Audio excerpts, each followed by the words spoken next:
So, you already have the divorce papers ready? Are you trying to scare me? You know I'm ready for this anytime. I told my husband, Jackson. He got up and went to his room.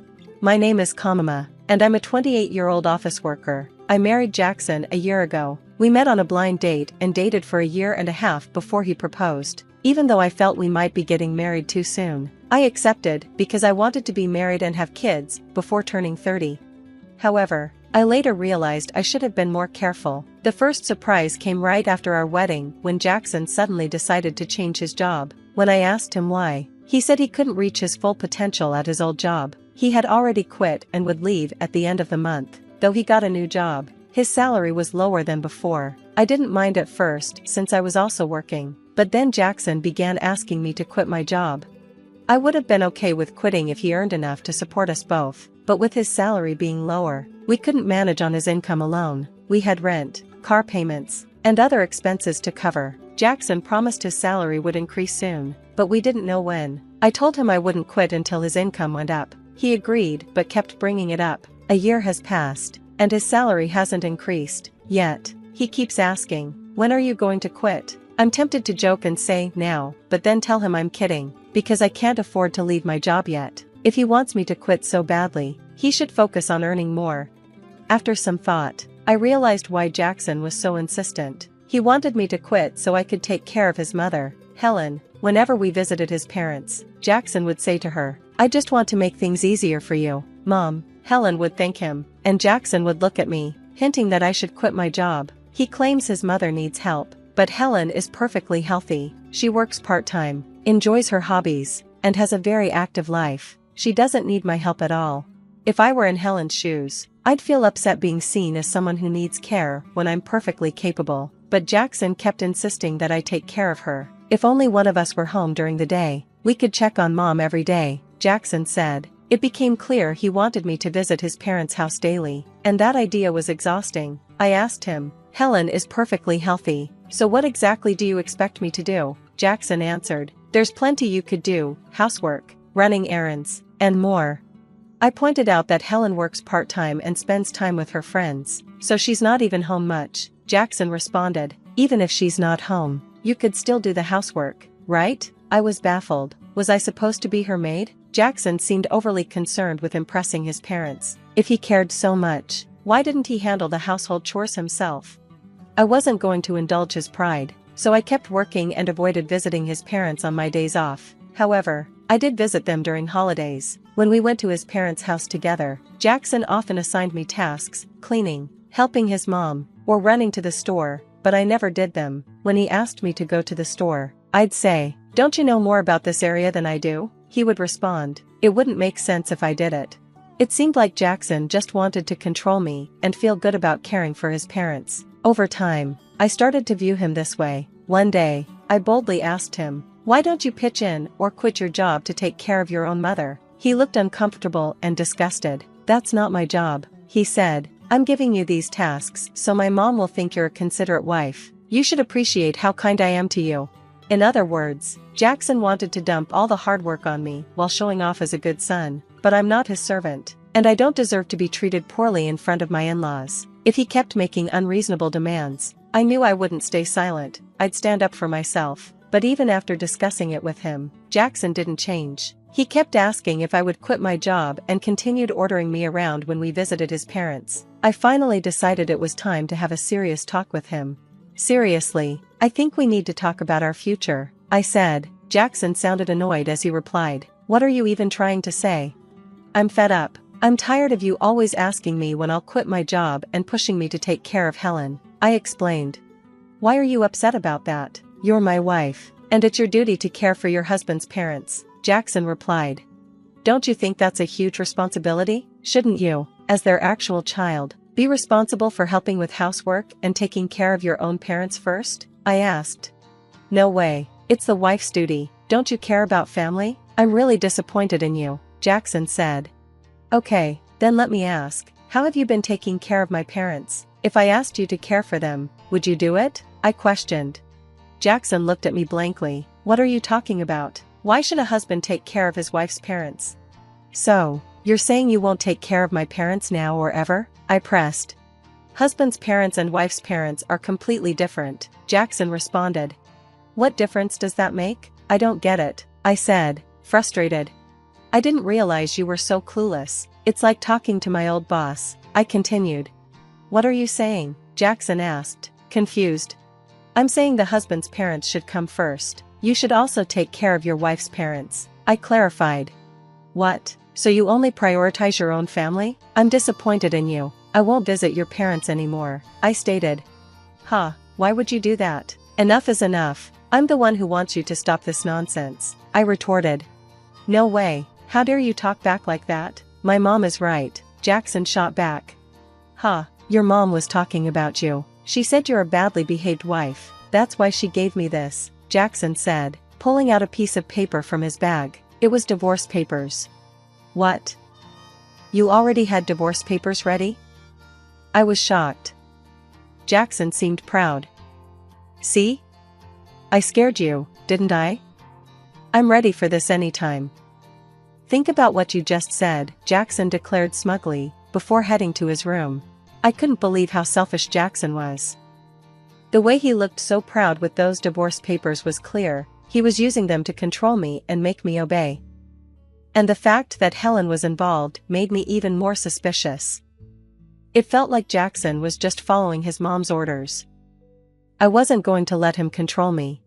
Jackson had already completed the divorce papers and even had witnesses, including Helen and his friends. It meant I could sign and file them whenever I wanted. The next day, after Jackson left for work, I filled out the divorce papers and submitted them to the city office, just to be safe. I also filed a notice to prevent Jackson from submitting the marriage certificate without my consent. I called my parents and told them everything, knowing Jackson might try to file it on his own. My parents were shocked that I had already prepared the divorce papers but supported my decision. They were outraged by Jackson's behavior and offered to help me move out immediately. I took a leave from work, and while Jackson was away, my parents helped me move my things to their house. I decided to stay with them for a while, and for the first time in a long time, I felt truly comfortable and at peace. Looking back, Jackson never did his share of the housework. I was the one cooking dinner after long workdays and doing all the cleaning and laundry on my days off. On top of that, he expected me to care for his parents, which was too much. That night, Jackson called me, likely just getting home from work. Hello? Where are you? He asked. I'm at my parents' house, I replied. Why would you go there without my permission? And where's all your stuff? Don't tell me you're staying the night. I almost laughed. He didn't realize I had taken most of my belongings. His selfishness was obvious. I'm not coming back, I said firmly. What are you talking about? Come back here and make me some food. Make it yourself, I replied and ended the call. I couldn't talk about the divorce if he kept acting this way, so I decided to wait for him to come to my parents' house and blocked his number. A week later, Jackson showed up at my parents' house with his parents. They all looked serious. I led them into the living room, and we faced each other, 3 against 3. How could you do this? How could you leave without my permission? Jackson demanded. You were treating me like a housekeeper, I replied. All I asked was for you to take care of your family. Jackson countered. That's not true. What kind of wife are you if you don't take care of Jackson? Helen, his mother, shot me an angry look. My father was shaking with anger, but I spoke up. Jackson told me to quit my job and take care of Helen, saying it was my duty as his wife. But when it comes to my family, he expects me to handle everything alone. Jackson just wants to control me and uses me to care for his parents while taking credit for it. He prioritizes them over me. Helen glared, but Jackson's father, Carter, seemed confused. It was clear he hadn't heard this before. Let's clear the air, Jackson said, bringing up the divorce papers and claiming it was Helen's idea. Why would you suggest that? Carter asked, surprised. Oh no, it's because Kamama has an attitude problem, Helen stammered. And did you really say my parents don't matter? I pressed. Well, it's only natural for your own parents to come first, Helen responded defensively. Don't be ridiculous, I replied. Carter, Jackson's father, spoke up. I came here to support you after hearing about the unfair treatment Camila endured, but now it seems you're the one at fault. Don't hide behind your parents' authority to get your way. Carter's words made Jackson visibly shrink in his seat. Carter then apologized to me and my parents. I'm truly sorry for the trouble caused by my foolish son. I will have a serious talk with him. You're not to blame, Carter, so please don't apologize, I replied. Thank you for your kind words, but there's something else I need to say, I continued, turning to Jackson, who looked nervous. The divorce papers you gave me, I've already filed them. We're no longer married. Jackson and Helen both turned pale. Why did you file them without my permission? Jackson asked, shocked. You told me I could file them whenever I wanted. Besides, you had already filled out your part and had Helen sign as a witness, I calmly explained. Jackson stammered, at a loss for words. Furious, Carter intervened. Jackson, you used divorce as a threat. He slapped Jackson across the face. Helen was visibly shaken. I deeply apologize that you had to witness this. You were right to divorce this fool. On behalf of Jackson, I'm truly sorry for ruining your marriage, Carter said, grabbing Jackson by the collar and demanding apologies from both Jackson and Helen before escorting them out. Later, I thanked Carter for his intervention. He made sure all of Jackson's assets and property were transferred to me without any issues. Despite my higher income and managing the household, it was a relief to secure everything from our marriage. I later learned that Carter had divorced Helen, clearly disgusted with her behavior. A colleague from Jackson's old job also shared some surprising news. Jackson wasn't performing well at work and often received harsh criticism from his boss. In defiance, Jackson resigned and changed jobs, which explained his lower salary. Instead of taking responsibility, he blamed others, just another reason I was glad to have left him. I've since rented a cozy apartment and enjoy living on my own. Work is going well, and I recently got a raise. Right now, I'm not interested in relationships and prefer focusing on my career. Jackson always cared more about appearances than actual abilities, keeping up a facade at home while failing professionally. Many men use divorce threats as a way to control their wives, thinking they have power, but they're wrong. I hope they realize their mistakes and find happiness on their own. Meanwhile, I'm grateful to have moved on from Jackson and look forward to meeting someone special in the future. My husband, Carl, and I met back in our college days. We were in the same faculty, so we often had classes together and knew of each other. However, we didn't actively engage in conversation, we were merely acquaintances. But one day, Carl started talking to me more often. At first, it was about wanting to copy notes or needing help with something from class, but gradually he began to bring up more personal topics, like what I did on weekends or what my hobbies were. As we continued to interact, we grew closer. Eventually, we became a couple. Spending more time together, I was happy to learn things about Carl. His hobbies, favorite foods and music genres, and even his favorite spots for a nap. Time passed, and we graduated from college. Carl and I each entered the companies where we had received job offers. We saw each other less until our work schedules settled down, which took about half a year.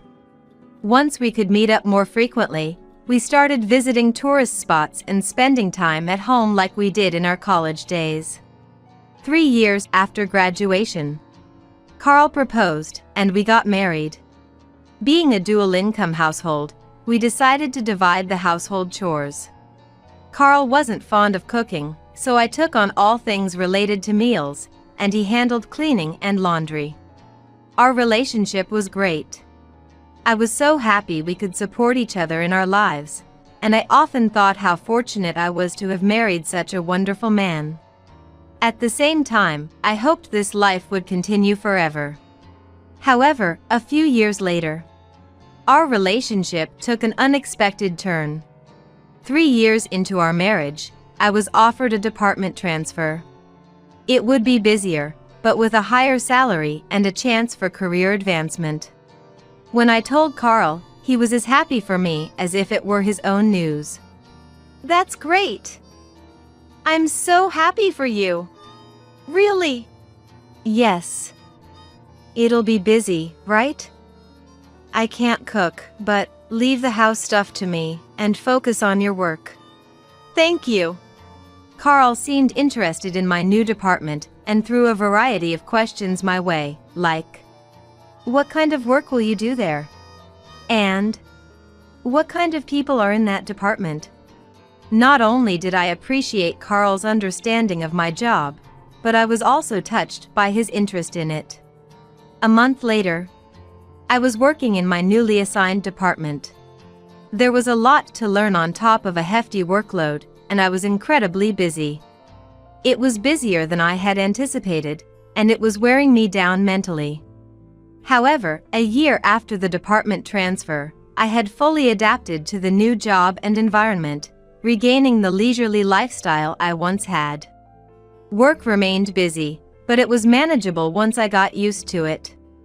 I started to take on business trips and became even more dedicated to my job. However, it's true that the time I could spend at home decreased, and I felt lonely. Perhaps sensing how I felt, Carl began to say more often, "Work hard, but don't overdo it." His words became a source of support for me. But 2 years after my department transfer, I noticed Carl acting suspiciously. By this time, I had to travel more frequently for work, leaving the house empty more often. I was filled with guilt towards Carl. Yet, Carl would kindly say, "It's work, it can't be helped." I took his kindness for granted, and I let my guard down completely. One day, after finishing work at a business trip location, I called Carl and noticed something odd about him over the phone. He seemed overly flustered and was breathing heavily. What's wrong? You're breathing heavily, aren't you? Breathing heavily. No, I'm not, really. Come on, you are. Are you in the middle of something? I can hang up if you are. Yeah. It's something like that. I'll call you back later. Hey, wait. With that, Carl abruptly hung up the phone. Calling Carl after finishing work on a business trip wasn't unusual. I'd call just wanting to hear his voice, with no particular reason. Carl would do the same, and it had become a norm between us. Maybe the timing was just bad that day. I thought so, but the next day and the day after that, Carl's behavior remained unchanged. It seemed like he found calls from me bothersome. What's up? You don't need anything? I'll call you back, then. Bye. He kept saying he would call back, but he never did. I also noticed that his replies to my texts were unusually slow, and the fact that he stopped initiating contact worried me. At this point, I began to suspect Carl was hiding something from me. Even when I returned home, something was off. It felt cold, or maybe indifferent, something like that. Oh, Betty, you're back. Yeah. Finished earlier than I thought. Is that so? Being treated coldly in my own home made it difficult to relax and recover from work fatigue. Hey, have you been cold to me lately? Is something wrong? Eh? Really? I don't think so. I didn't like being treated this way every time I came back from a business trip. I bravely asked Carl about the reason for his cold behavior, but he just kept dodging the question, and I couldn't get the answer I was looking for. Really? You're not hiding anything? I'm not hiding anything. I see. Seeing Carl's bewildered look, I wondered if he hadn't even realized his behavior had changed. Regardless of the circumstances, my suspicions about Carl only grew. At this point, it was clear that Carl was hiding something, and as days passed, what he was hiding became increasingly apparent. Carl was having an affair. I noticed the position of the dishes had drastically changed when I tried to cook. Carl was supposed to eat out or get food from the grocery store while I was away on business, as he never cooked. "Hey, did you start cooking?" Why? Thinking maybe he had taken an interest in cooking, I asked him about it. However, Carl just showed confusion and didn't answer my question. "Just curious. I noticed the dishes were moved, so I thought maybe you cooked." Oh, I see. That's what this is about. Yeah, I figured too much eating out isn't good for my health. "Really? What did you cook?" Stew, I think. This conversation led me to suspect that Carl might be cheating. If it were merely a change of heart, it would be a different story, but Carl was never the type to cook. I had suggested cooking to him before, especially when I was away, to avoid eating out too much. But Carl always insisted. "There's no way I can do it. And it's fine if I only eat out." In fact, there were other things that concerned me besides the dish arrangement. Particularly, how unusually tidy the room was. Sure, Carl was in charge of cleaning, but even considering that, it felt too neat. Thinking that Carl might have brought his affair partner home made everything make sense. I wanted to confirm my suspicions about the affair quickly, so I started snooping around Carl's belongings. That said, I didn't immediately hire a detective or follow him myself. I thought the quickest and easiest way to find evidence of his affair was to look through Carl's smartphone. If I couldn't find anything conclusive, then so be it. I managed to unlock Carl's smartphone using his fingerprint while he was asleep. Bringing Carl's smartphone into my room, I looked for any suspicious women. Surprisingly, I quickly found a woman who appeared to be his affair partner, but then I was hit by a wave of confusion. Because the woman was someone I knew. Her name was Essie. Essie was a college classmate of mine, someone I occasionally talked to. It seemed she and Carl were in the same club, and I remembered seeing her often in the club photos Carl showed me. Looking through the exchanges between Essie and Carl, it became clear their relationship started about a year ago at a club gathering. They had been communicating daily since that day and started dating a month after the gathering ended. It seemed Essie was also married, and initially, she and Carl had their secret meetings in hotels, but then Carl started bringing her to our house. From then on, our home became the go-to place for their rendezvous whenever I was away. I managed to steady my trembling hands enough to take photos of their entire conversation and transferred them to my computer. Then, I carefully placed Carl's smartphone back where I found it. Though I was glad to have confirmed the affair, knowing the other person was an acquaintance dealt its own blow. However, that feeling gradually turned into anger. Deciding on divorce the moment the affair was confirmed felt too easy and unsatisfying, almost like letting them off the hook. Determined to make Carl and Essie pay, I immediately started plotting. After becoming sure of Carl's affair, I became more observant of things like the position of dishes and cleaning supplies. I also started paying attention to the amount of my cosmetics and shampoo being used. Seeing my seldom used toner depleted, I knew Essie had been using it without permission, which made my anger boil. When I noticed a significant amount of my expensive serum was gone, I couldn't help but let out a huge sigh of frustration. "Hey, you started doing skincare? That's surprisingly unlike you." Skincare? Why? Was something used? "No, just. Your skin seemed in good condition recently." Oh. I see. Talking to Carl about it was entertaining, even knowing he might realize I was onto him. His panicked expression was amusing, almost blatantly saying he was hiding something. Maybe I was toying with Carl to keep some sense of control. Carl never tried to erase any trace of Essie, though a little caution could have spared him. Instead, I felt Essie's presence more strongly.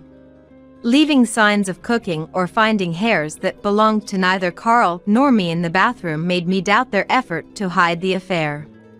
I documented all potential evidence in photos and saved them on my computer. Carl often didn't answer my calls when I was on business trips, and his replies to my texts were unusually slow. I got into the habit of assuming he was with Essie at home during those times, feeling miserable each time. After a year of living this way, I finally had everything ready and decided to execute my long-planned revenge. Next week, I have to go on a business trip for a couple of days again. Sorry to leave you alone. Oh, is that so? Do your best.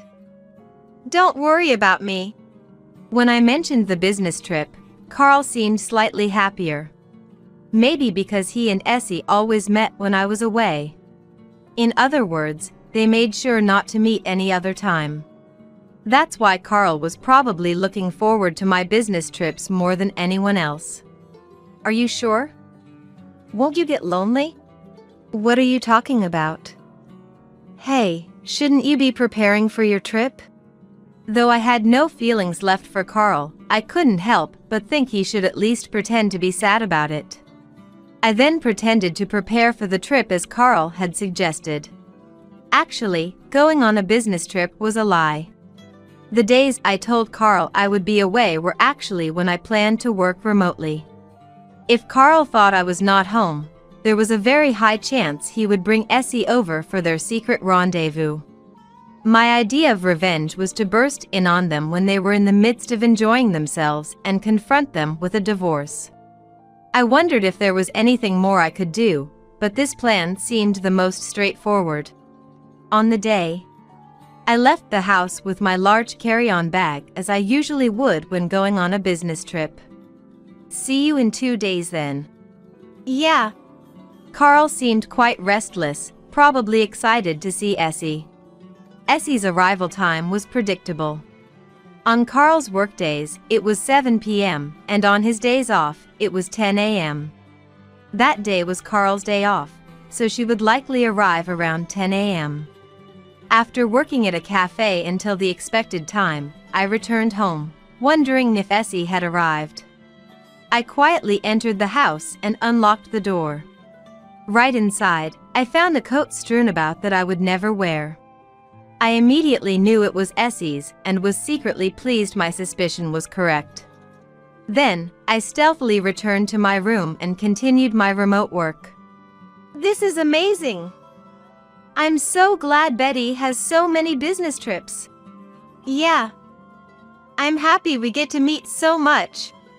Nobody suspects a thing, and it's the perfect spot. The next room was Carl's. Listening in, I could hear Carl and Essie happily chatting away. How come Betty hasn't noticed anything? I would definitely notice if it were me. But it's because Betty is oblivious that we can meet like this, right? Well, that's true. I thought to myself, who's the oblivious one here, as I continued to listen. Despite being the subject of their mockery, I didn't feel angry.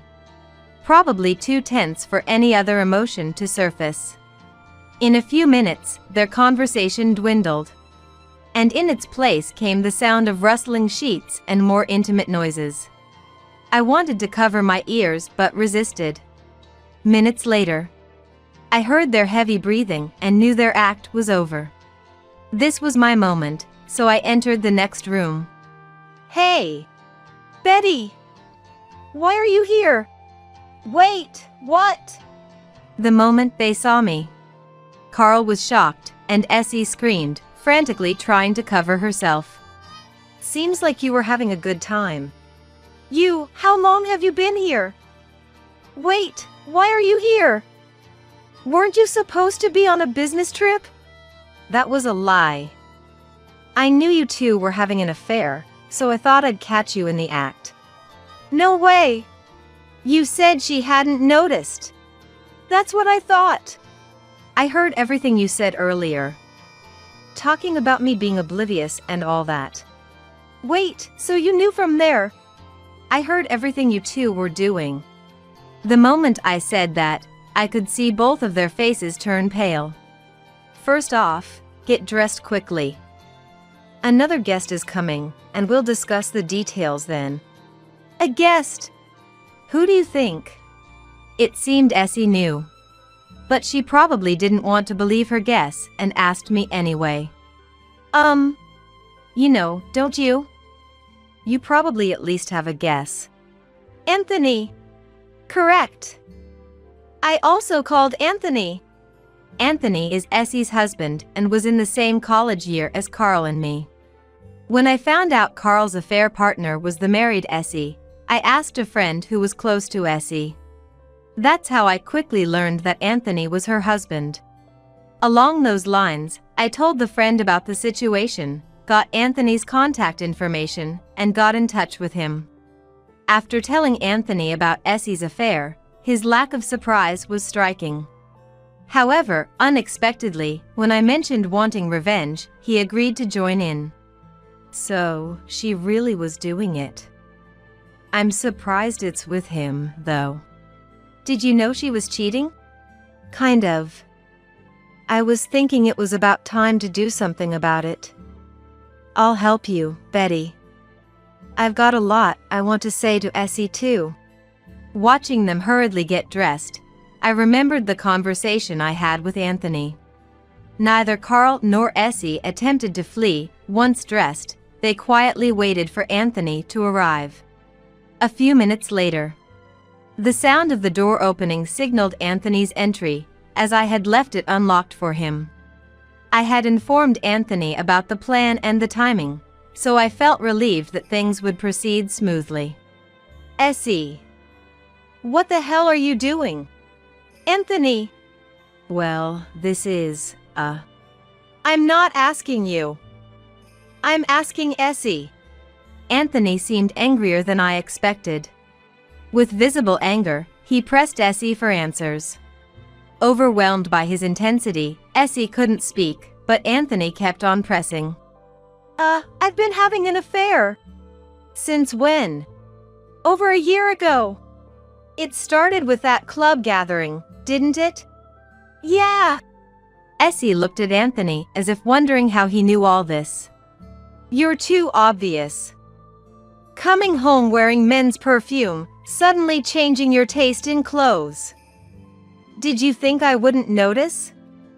I'm really underestimated here. Please. What do you mean, please? It's over. If you like that guy so much, why don't you marry him? Hey, why does it sound like I'm getting divorced too? Betty hasn't said anything. To think they believed divorce could still be avoided under these circumstances was astonishing. Well, I was actually thinking I do want a divorce. If I didn't want to, why would I go through all this trouble? You're kidding, right? As if I'd lie about this. I'm divorcing you. And I'll be taking alimony from the divorce court. From Essie, too, of course. Me too. I'll also be claiming compensation from both of you through the divorce court. Faced with divorce, the two continued to resist. It seemed less that they were opposed to divorce and more that they didn't want to pay the compensation a court might order. Please, let's start over. It's definitely better that way. Don't you think so, Essie? I do think so. I want to start over. Please. Their refusal didn't change anything. I pulled out my smartphone and showed them some of the evidence. Why do you have that? Why do you think? Just so you know, I have a lot more evidence. You can refuse all you want, but it won't change the facts, and it won't change my mind or Anthony's. When I threatened to show more evidence, Essie cried out. Look, maybe we did something wrong, but do you really have to do this? Keeping evidence on your smartphone, it's creepy. What you two did is far creepier. Exactly. Fine. We'll divorce. Hey, why don't we live together? We'll definitely be happier. Think about it. They trapped us, you know. Can you really live with someone like that? Hearing Essie's words, Carl seemed to make up his mind. Yeah, you're right. Fine, if you want a divorce, I'll give you one. Really? Then sign the divorce papers, please. Give it here. Right, living with someone you can't trust. That's right. So creepy. While complaining, Carl and Essie both signed their respective divorce papers. Here, happy now? I've signed too. Finally, we can go our separate ways. Thank you. Just so you know, I'll be claiming compensation through the divorce court, so don't run away. Of course. Anyway, I'm glad. Now you can't waste all my money. What are you talking about? You hardly make any money. Oh, did I not tell you? I've been offered a promotion. My salary's going up. If it were you, you'd just blow it all away, so it's good we're divorcing before that happens. Wait, what? Essie seemed unaware of Anthony's impending promotion. Following that, I also informed Carl of my situation. Actually, I've been offered a promotion too. It's good I worked hard while you were messing around. You too? Yes. And my salary is going to increase quite a bit. But it's none of your concern anymore. Hearing about our promotions, Carl and Essie's previously defiant attitude began to crumble. Maybe we can cancel the divorce? I can change. Please? Me too. I'll do more around the house and stop wasting money. Please, can't we? At this point, it was clear they were only interested in the money. Who do you think is going to redo this? You really have a convenient way of thinking. I'm really glad I divorced you. It's all about the money for you, isn't it? If you want to spend so much money, earn it yourself by working. Got it? Come on, give me another chance. Please. In the end, they kept refusing, but our minds were made up. After submitting the divorce papers, the divorce was finalized. During the negotiations for the compensation owed due to the divorce, it turned out they really didn't have much money. But that was irrelevant to me. I made sure to claim a fair amount. I've moved to a new house and am enjoying a comfortable life on my own. A friend who gave me Anthony's contact told me that Carl and Essie ended up splitting. They also said they saw a haggard Carl at the grocery store. So far, there have been no sightings of Essie. Being divorced from Carl has allowed me to focus more on my work, making every day enjoyable. Indeed, cheating is wrong.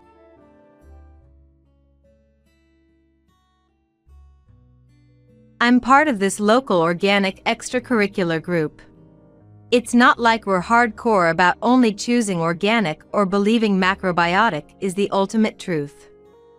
It's more about gently encouraging each other to live a healthier and more natural lifestyle. We gather about twice a month, exchange information while chatting, and sometimes, if the organizer feels like it, they'll invite some expert to give a lecture. Anyway, it's all pretty laid back. I figured it was about time I started taking care of my health, now that I'm over 30. That's how I got into it, out of curiosity. Because the group wasn't too serious, I was able to join with a try-it-out attitude. But once I got into it, I found that natural foods have quite the depth and are interesting. Once I start something, I dive deep into it. Buying stuff is fine, but wouldn't it be even better to grow it yourself? So, I started a home garden. A kind person from the group shared some seeds and good soil with me, and I've been growing them without any pesticides or fertilizers. It's tough, but vegetables grown fully in nature are just so delicious.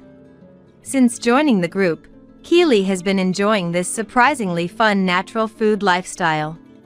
As I got more familiar with the people around me, I began to notice something.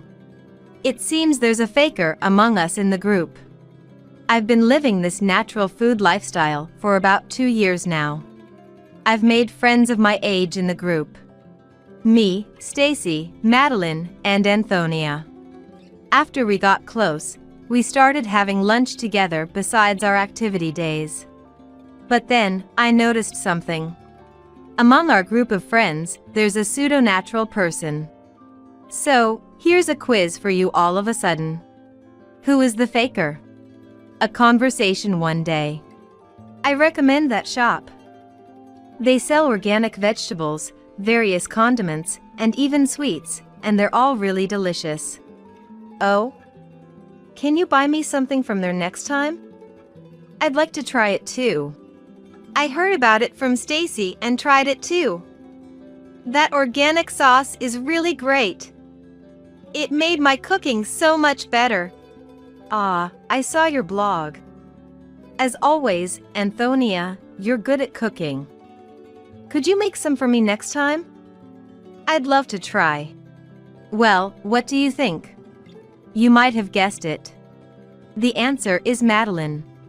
She's always asking for things, ending her sentences with, "Can you bring me some?"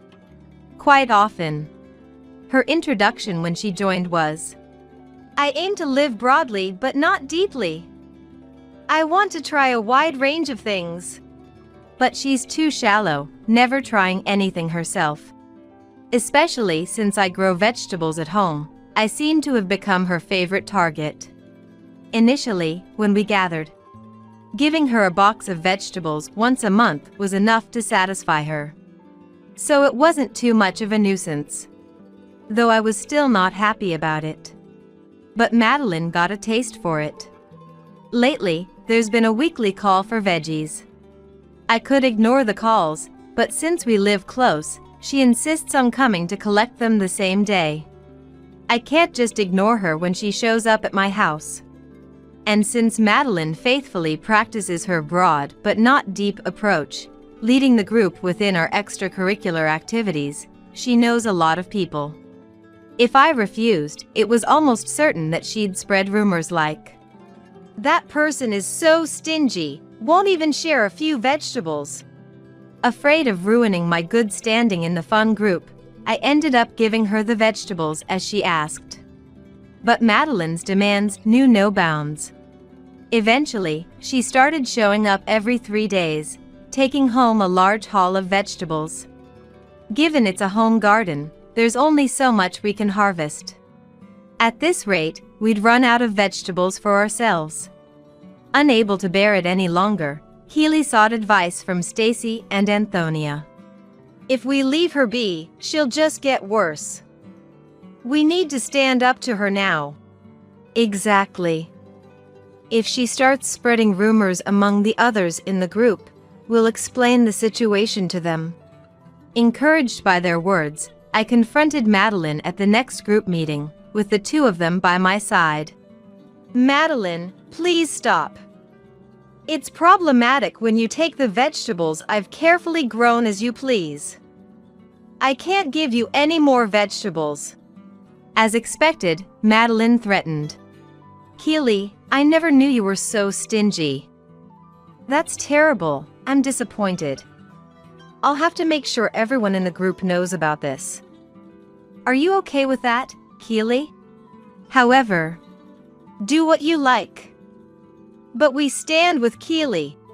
We'll tell everyone exactly what you've done, how many vegetables you've taken from Keely. That includes how you never paid me back for the groceries I bought for you, despite how many times I've asked. And I won't forget to mention how you insulted the dish I made for you after you asked for it." Stacy and Antonia countered, leaving her speechless. In fact, Keely wasn't the only victim of Madeline's behavior. Stacy and Antonia were also troubled by Madeline's actions. Stacy, knowledgeable about shops, was often asked to make purchases with the promise of being paid back. Next time. A promise never kept. Antonia, a skilled cook, had made dishes Madeline wanted to try, only to be told, "What's this? It tastes awful. How can you eat something like this?" And she received harsh comments on her blog too. Madeline, now subdued, began to cry. "Keely, I'm sorry. Your vegetables are just so delicious. I couldn't help myself. How can I continue to receive vegetables from you?"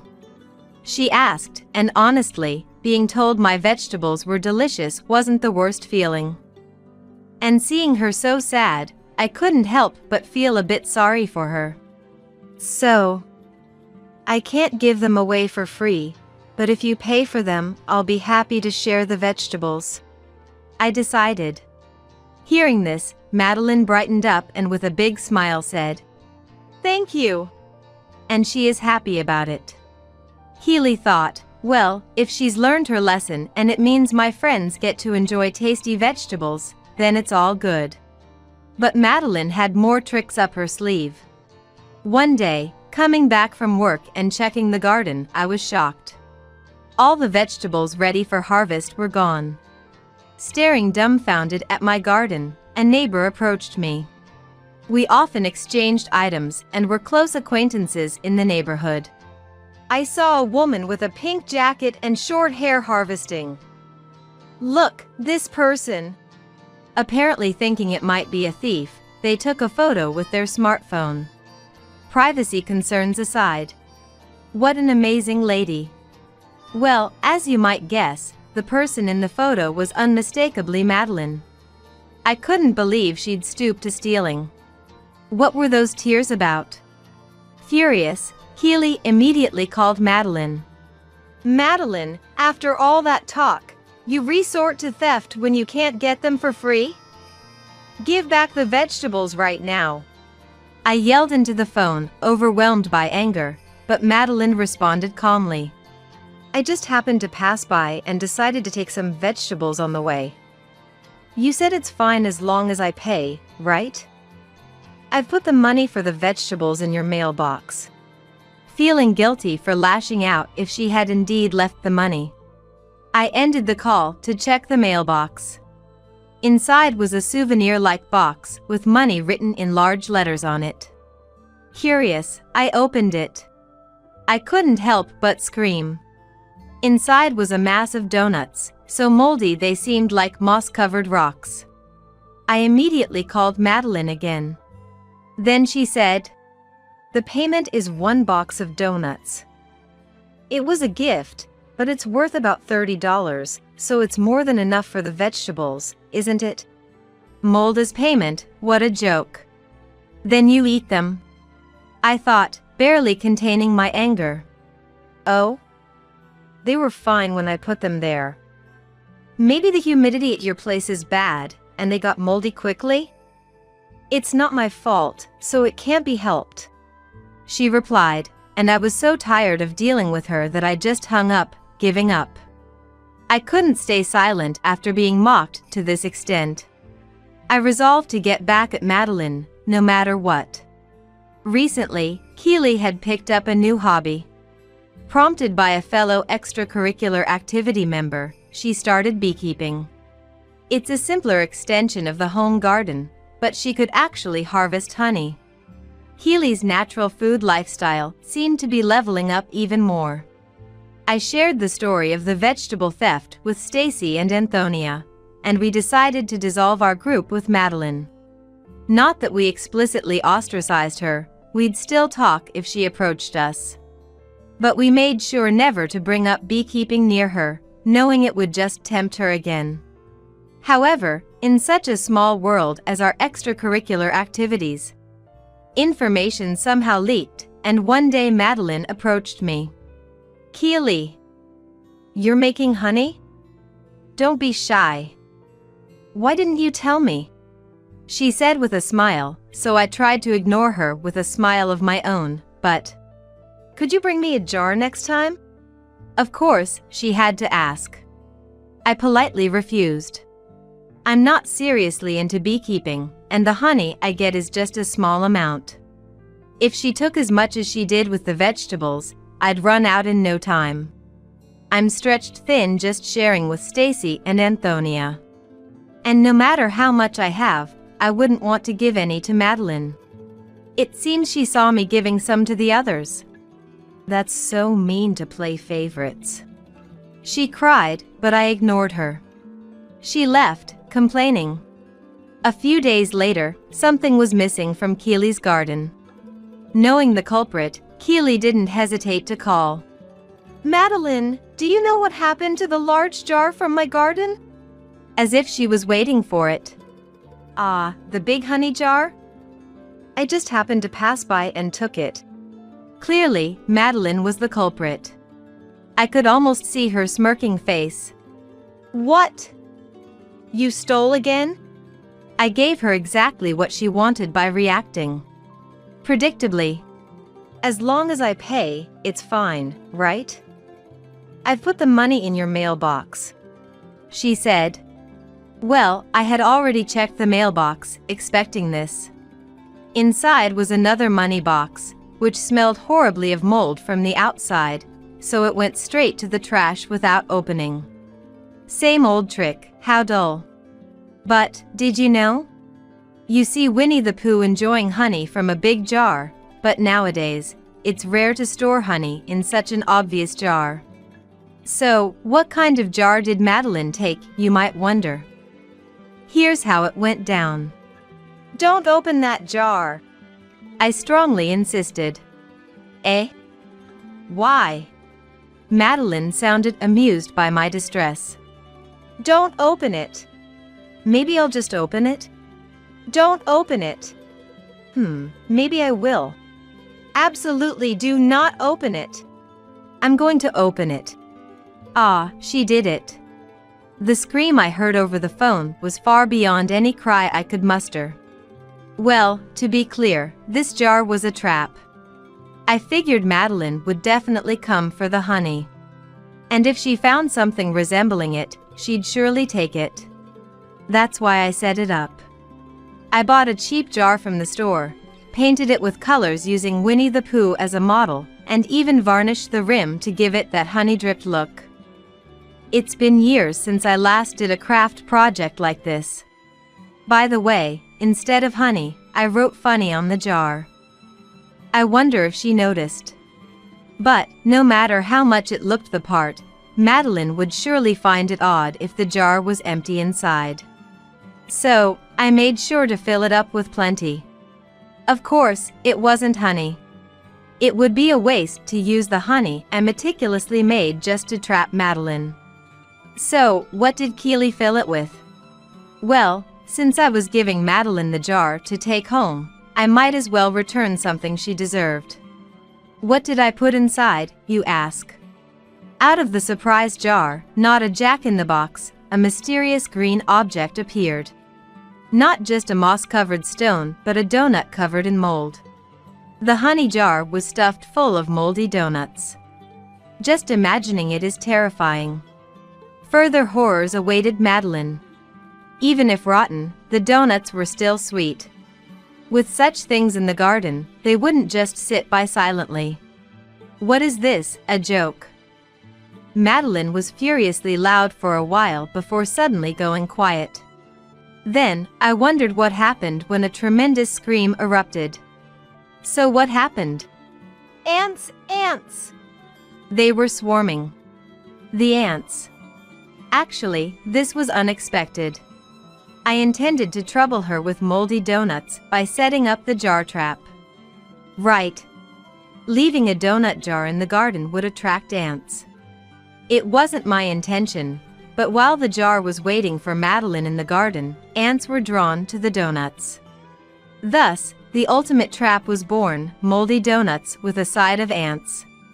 Madeline, caught by the revenge of the moldy donuts and ambushed by ants, seemed to have dropped the jar. Out from the broken jar came many ants and rolling moldy donuts. A scream like that of a cat getting its tail stepped on echoed, and then silence, so I just hung up.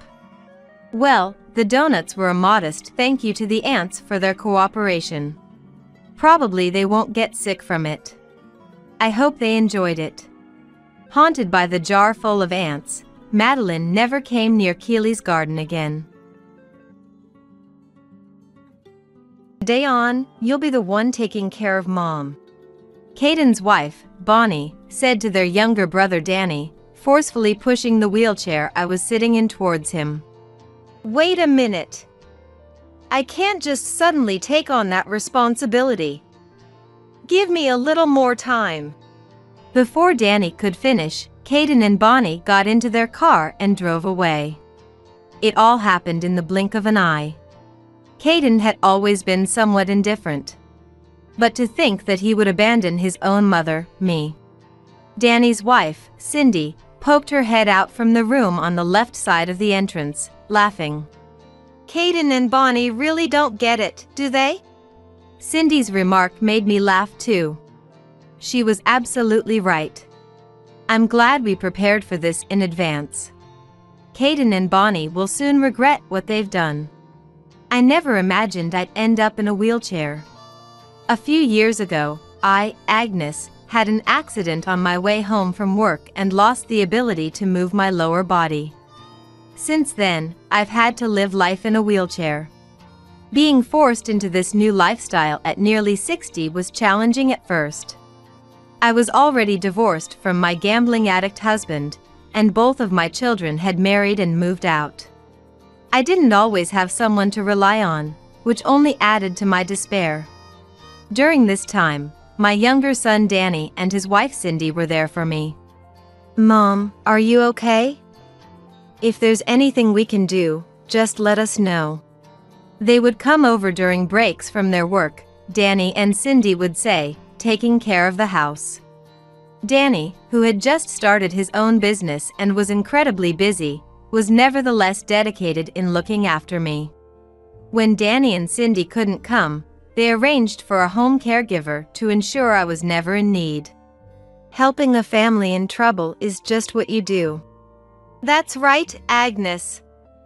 Especially in times like these, we need to help each other. We're family, after all. Whenever I felt guilty, Danny and Cindy would always respond that way. I always knew Danny was a kind soul, but his kindness became even more apparent in this situation. In contrast, there was my older son, Caden. If you're okay, then I don't need to come, right? I'm pretty busy now. When I told Caden about my new life in a wheelchair, he seemed concerned at first. But as soon as I said I was fine, he ended the call quickly. And since then, he hadn't contacted me at all. He had always been indifferent, lacking a sense of conscience. He always had plenty to say to me, and we often used to argue. I still remember how he treated me when I caught a cold and couldn't cook a meal. Mom, you always sacrifice yourself for your kids, right? Being born to a parent like you, I guess I'm just unlucky. Caden said coldly, looking down at me as I lay feverish. I can't forget the coldness in his eyes. Similar incidents had occurred several times since then. It was not surprising given Caden's nature, but it was still a shock. However, surprisingly, Caden recently started visiting home. Mom, how are you feeling? He and Bonnie would ask when they came to visit, which really took me aback. Lately, Danny and his wife had become busier as their business took off and couldn't visit as often. Seemingly aware of this, Caden and Bonnie started to come by more frequently. They helped around the house just like Danny and his wife did. It's tough for you, alone. We'll try to drop by more often, Caden said with a refreshing smile, making me wonder if he was really the same person. From then on, Caden and Bonnie indeed came every weekend. They were both kind and considerate, as if everything in the past had been a lie. At first, I was shocked by how much Caden had changed and wondered why, but gradually, I started to feel that meeting Bonnie had been good for him. The way Caden looked at Bonnie was filled with kindness. Maybe something in Caden's heart had changed during the time he spent with her. I was grateful to Bonnie for changing Caden. Mom, it's been a while. I finally managed to come. That's what Danny said when he visited after half a year. That day, Caden and Bonnie were also at the house. Although I was delighted to have the family together, the expressions on Caden and Bonnie's faces were stern. You hardly cared about Mom until now, yet you show up like this. Caden snapped as soon as he saw Danny. I wanted to come, but I've been busy with work. I'm sorry. Are you saying we're just sitting around? Even though we're busy, we make time to come here. How can you say something like that? Danny looked downcast and muttered, I'm sorry. Danny and Cindy were really supportive after the accident. My gratitude doesn't change just because they couldn't come for a while. Moreover, I question whether Caden, who didn't visit at the time of the accident, has the right to blame Danny. Caden's rant didn't stop even as Danny apologized. If you were worried about Mom, you'd make time to come, no matter how busy. Showing up now. You're not here for the insurance money, are you? Enough! I shouted. I couldn't bear Caden's baseless accusations. My outburst silenced Caden. But of course, the atmosphere turned sour. Danny and his wife helped with the household chores as usual, but they seemed uncomfortable throughout. It must have been very awkward for them. Despite coming all the way here, Danny and his family left in a hurry. The long-awaited reunion ended in disappointment. I can't believe they came all this way just to leave, I muttered, causing Caden to look angry. They're strange, showing up out of the blue like that. That's not true. Before you and Bonnie started coming, Danny took great care of me. I retorted, and Caden just scoffed. Maybe that's their strategy? I asked what he meant, but Caden didn't answer. Instead, Bonnie spoke up. Caden is just worried. Even if it's not about the insurance, it's strange that Danny and Cindy would suddenly start coming around. Maybe they're planning something? Bonnie seemed to agree with Caden, who nodded. Maybe their company isn't doing so well. So, they're trying to cozy up to you, hoping for some financial help. Stop it! I couldn't bear to listen any longer. Raising my voice made Caden and Bonnie quiet down. Thank you for helping, but I think it's best if you leave for today. I practically forced Caden and his wife out. Why did it have to come to this? I was so sad I felt like crying. A few days later, I received a phone call. It was Cindy. Agnes, I need to talk to you. You might not believe this, but... Cindy started speaking seriously. Her voice more severe than I'd ever heard, stirring up anxiety. Actually, the last time we were over, I overheard Caden and Bonnie saying, "Soon this house will be ours." It seems like they're planning to drive you out. I was so shocked, I couldn't think straight. Cindy apparently heard Caden and Bonnie talking. Just a little more convincing, and we can get Mom out. Then this house will be ours. Old folks will believe anything if you're convincing enough, it's easy. They were laughing about it, according to Cindy. I can't believe it. I didn't doubt Cindy, but it was hard to believe. That Caden would deceive me for the sake of the house. I understand how you feel. But please, look at this. The screen of her phone lit up. It seemed Cindy had sent me a video. While on the phone, I watched the video. There were Caden and Bonnie, saying what Cindy had just told me. I nearly collapsed from shock. Caden's change of heart was just a ruse to deceive me. If he could get me out, the house would be his. He had been kind to me, trying to gain my trust for that purpose. I had almost fallen for their scheme. While I was silent, Cindy spoke up again. So I have a suggestion. What if we demolish the house? If you don't want to hand it over to Caden and Bonnie, demolishing it might be an option. Danny's voice faintly reached me from the background. It seemed like Cindy had put the phone on speaker, and now Danny's voice came through more clearly. Sorry for bringing this up so suddenly, he said, then started to speak. The house is old, isn't it? I've always wondered what your plans were to do with it. If you're not thinking of passing it on to Caden or me, maybe it's a good idea to just clear the land? The sudden proposal left me feeling quite bewildered. I hadn't given much thought to what to do with the house. I assumed the children would decide. That's what I had in mind.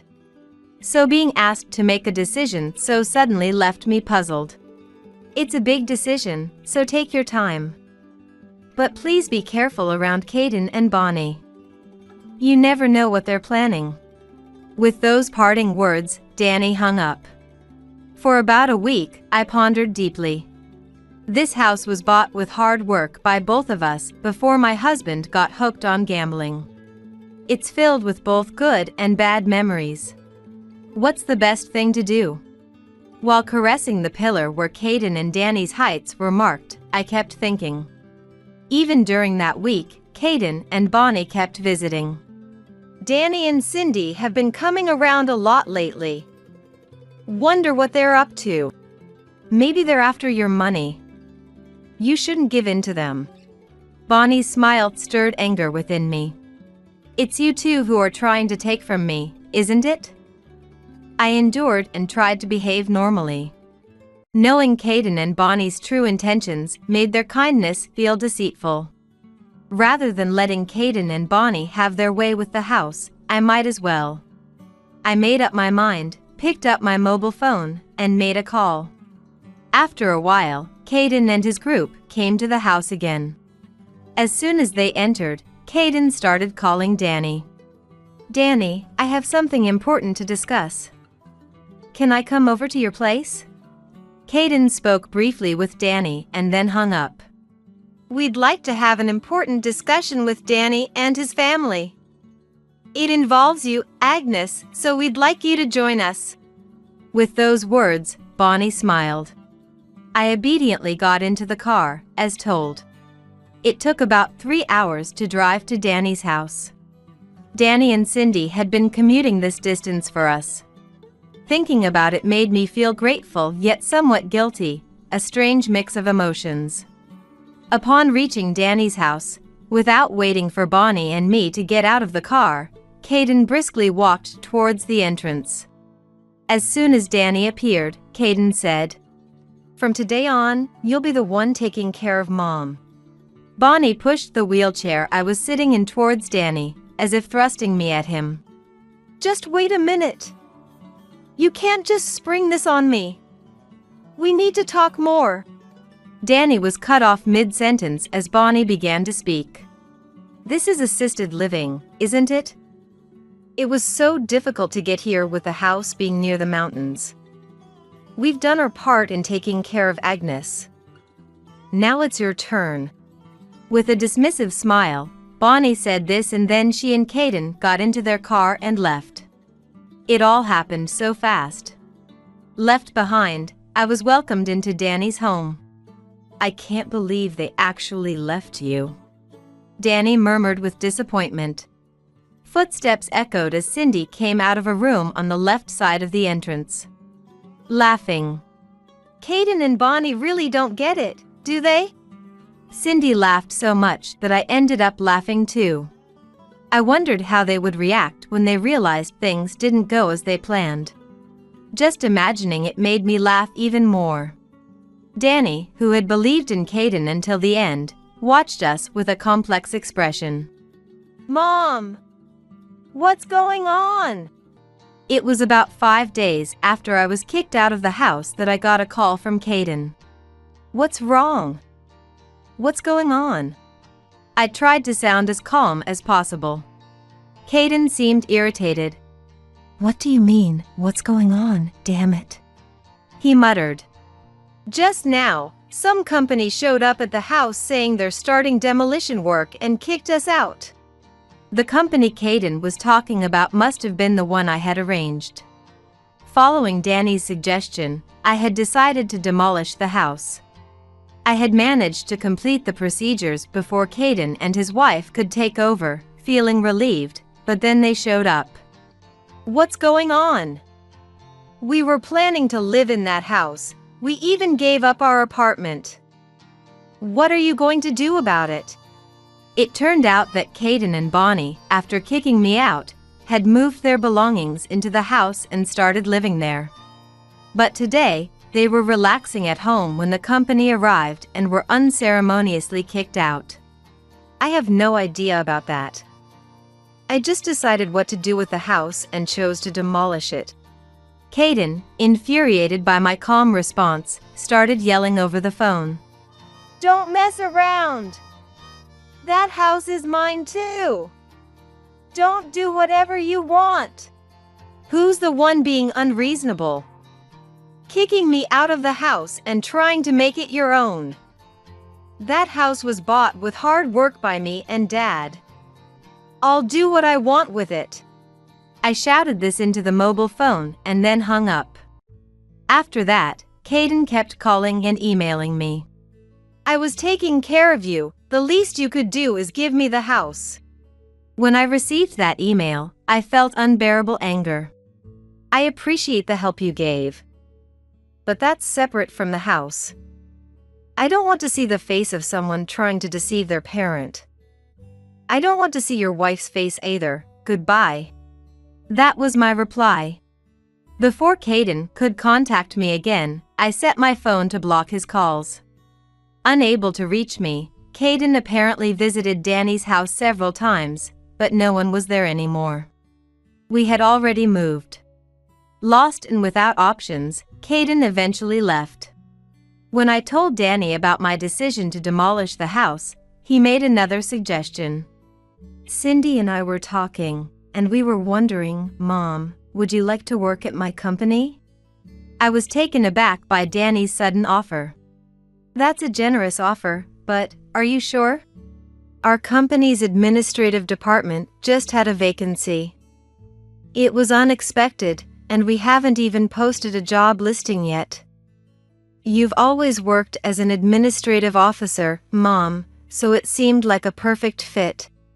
Danny added that, of course, it was only if I felt comfortable with it. I gladly accepted. If I was leaving this home, I needed to find a new job anyway. But at my age, and in a wheelchair, finding work wasn't going to be easy. Danny's proposal was a blessing. And if you're as okay with it, how about moving in together? Cindy continued speaking, oblivious to my astonishment. I've always known we'd live with you one day. That's what Danny told me before we got married, so I was prepared to move in together. I was surprised to learn this new information. I had no idea Danny and Cindy cared for me so deeply. Moved by their kindness, I felt tears welling up. Thank you, I whispered, my voice breaking. You've always worked hard for the family, Mom. Seeing how hard you worked, I always vowed to repay you someday. So please, don't ever think you're a burden to us. Danny said, a bit embarrassed. His unchanged kindness since he was a child made me feel that all the struggles were worth it. After moving to Danny's house, we soon relocated to a new home. Danny's current place was rented, but he had recently built a new house. I wanted to surprise you, so I kept it a secret, Danny said with a smile. I was constantly amazed by Danny and his family. Mom, you don't have to go to work, so please take care of the house. With a gesture of apology, Danny hurried out. Apparently, they had just received a large order. Even though it was a weekend, Danny had to go to work. Cindy, my grandchild in my arms, and I waved goodbye as Danny rushed off. It's been a little over a year since that incident.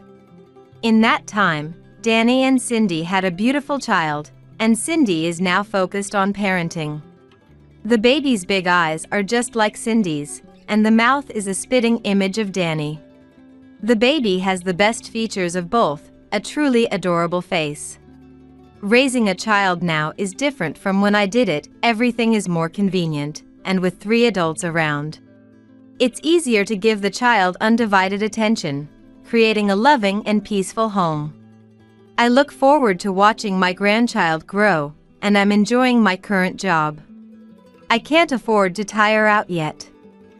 Holding my grandchild, that's what I thought to myself.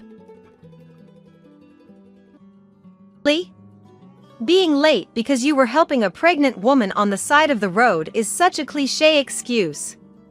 Are you kidding me? On the day of my son's wedding, I made a terrible mistake. In my desperation to get a pregnant woman in labor into my car and to the hospital, I completely forgot about my son's wedding. Stella, who was supposed to become my son's wife, was furious, breathing heavily in a way I'd never seen before, her facial muscles trembling with anger. This was entirely my fault. I need to apologize sincerely. Relatives are walking towards the reception venue. The sound of stones hitting the ground echoes in my ears. Stella looks at my dress, pointing at various spots with a puzzled expression. It's because when I helped the pregnant woman, her water broke and stained my dress. Unbelievable. How can you show up looking so dirty? And the smell. Are you happy ruining my wedding? I'm so sorry, Stella. I'll get changed right away and try to make it to the reception in time. I don't care if it's true or not, but putting others first like this is unacceptable. You're a failure as a parent.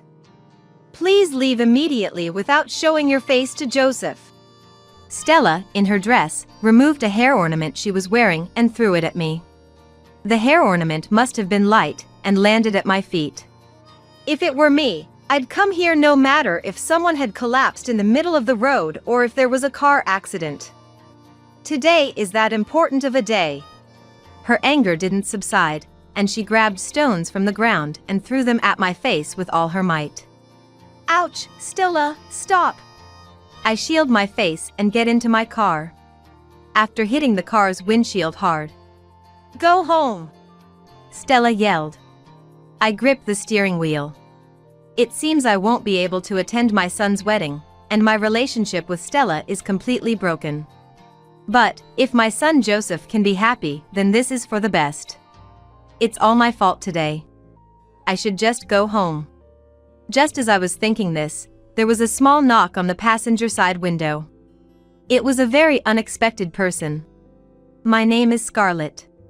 I lost my husband in a traffic accident when I was young and raised my son Joseph on my own. After graduating from college, Joseph got a job at a major electronics manufacturer. Finally, standing on his own 2 feet, he is now dating a woman he met at a party.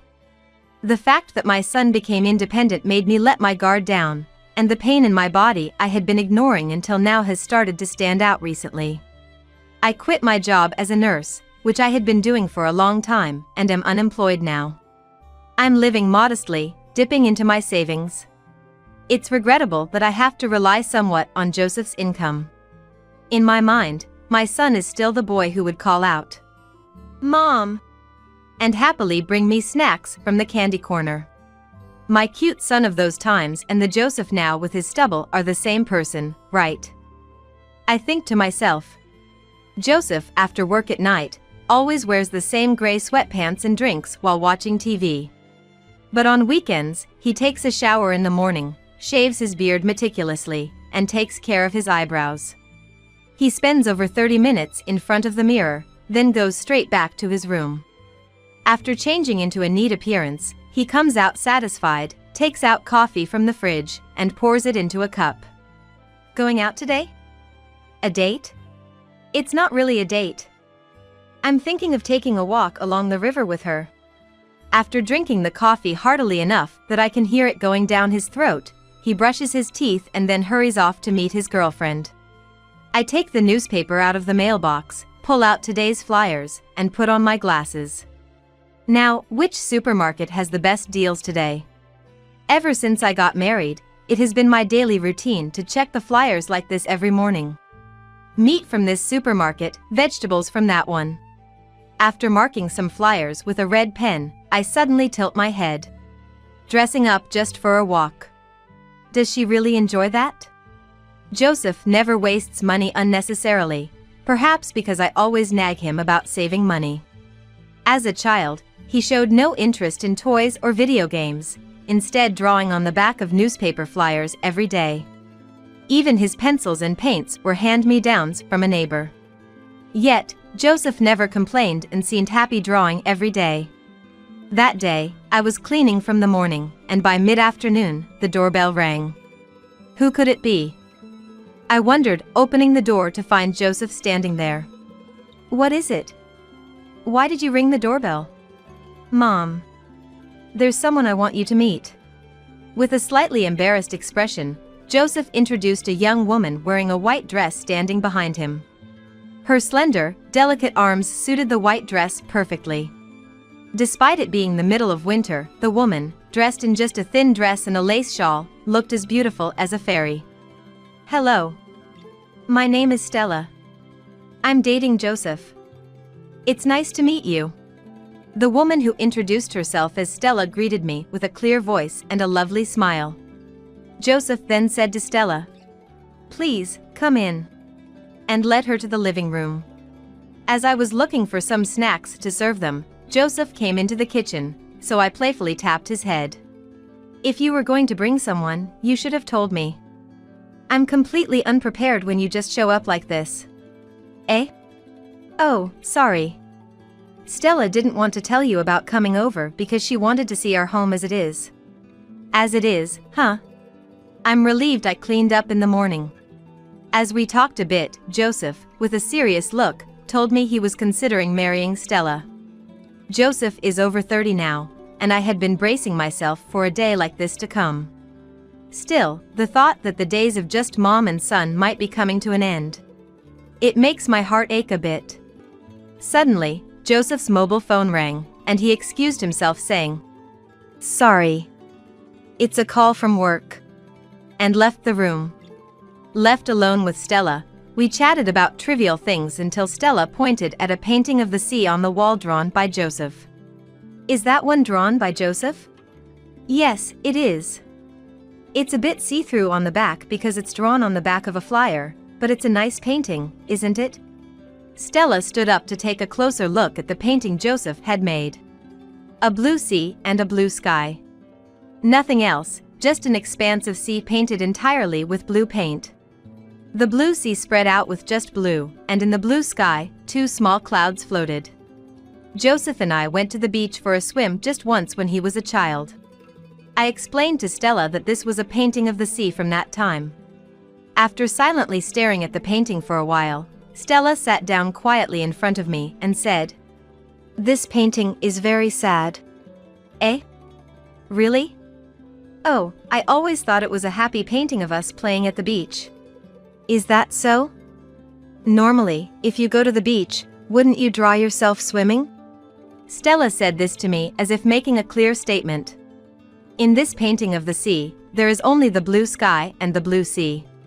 She declared that surely there were no happy memories of the beach, just a record of the first time seeing the sea captured in the painting. And on a flyer, no less. She criticized me for not even providing proper drawing paper, despite his talent for painting. Joseph is a wonderful person. You should have given him a richer life. He has talent in his painting, and you are surely the one who crushed it.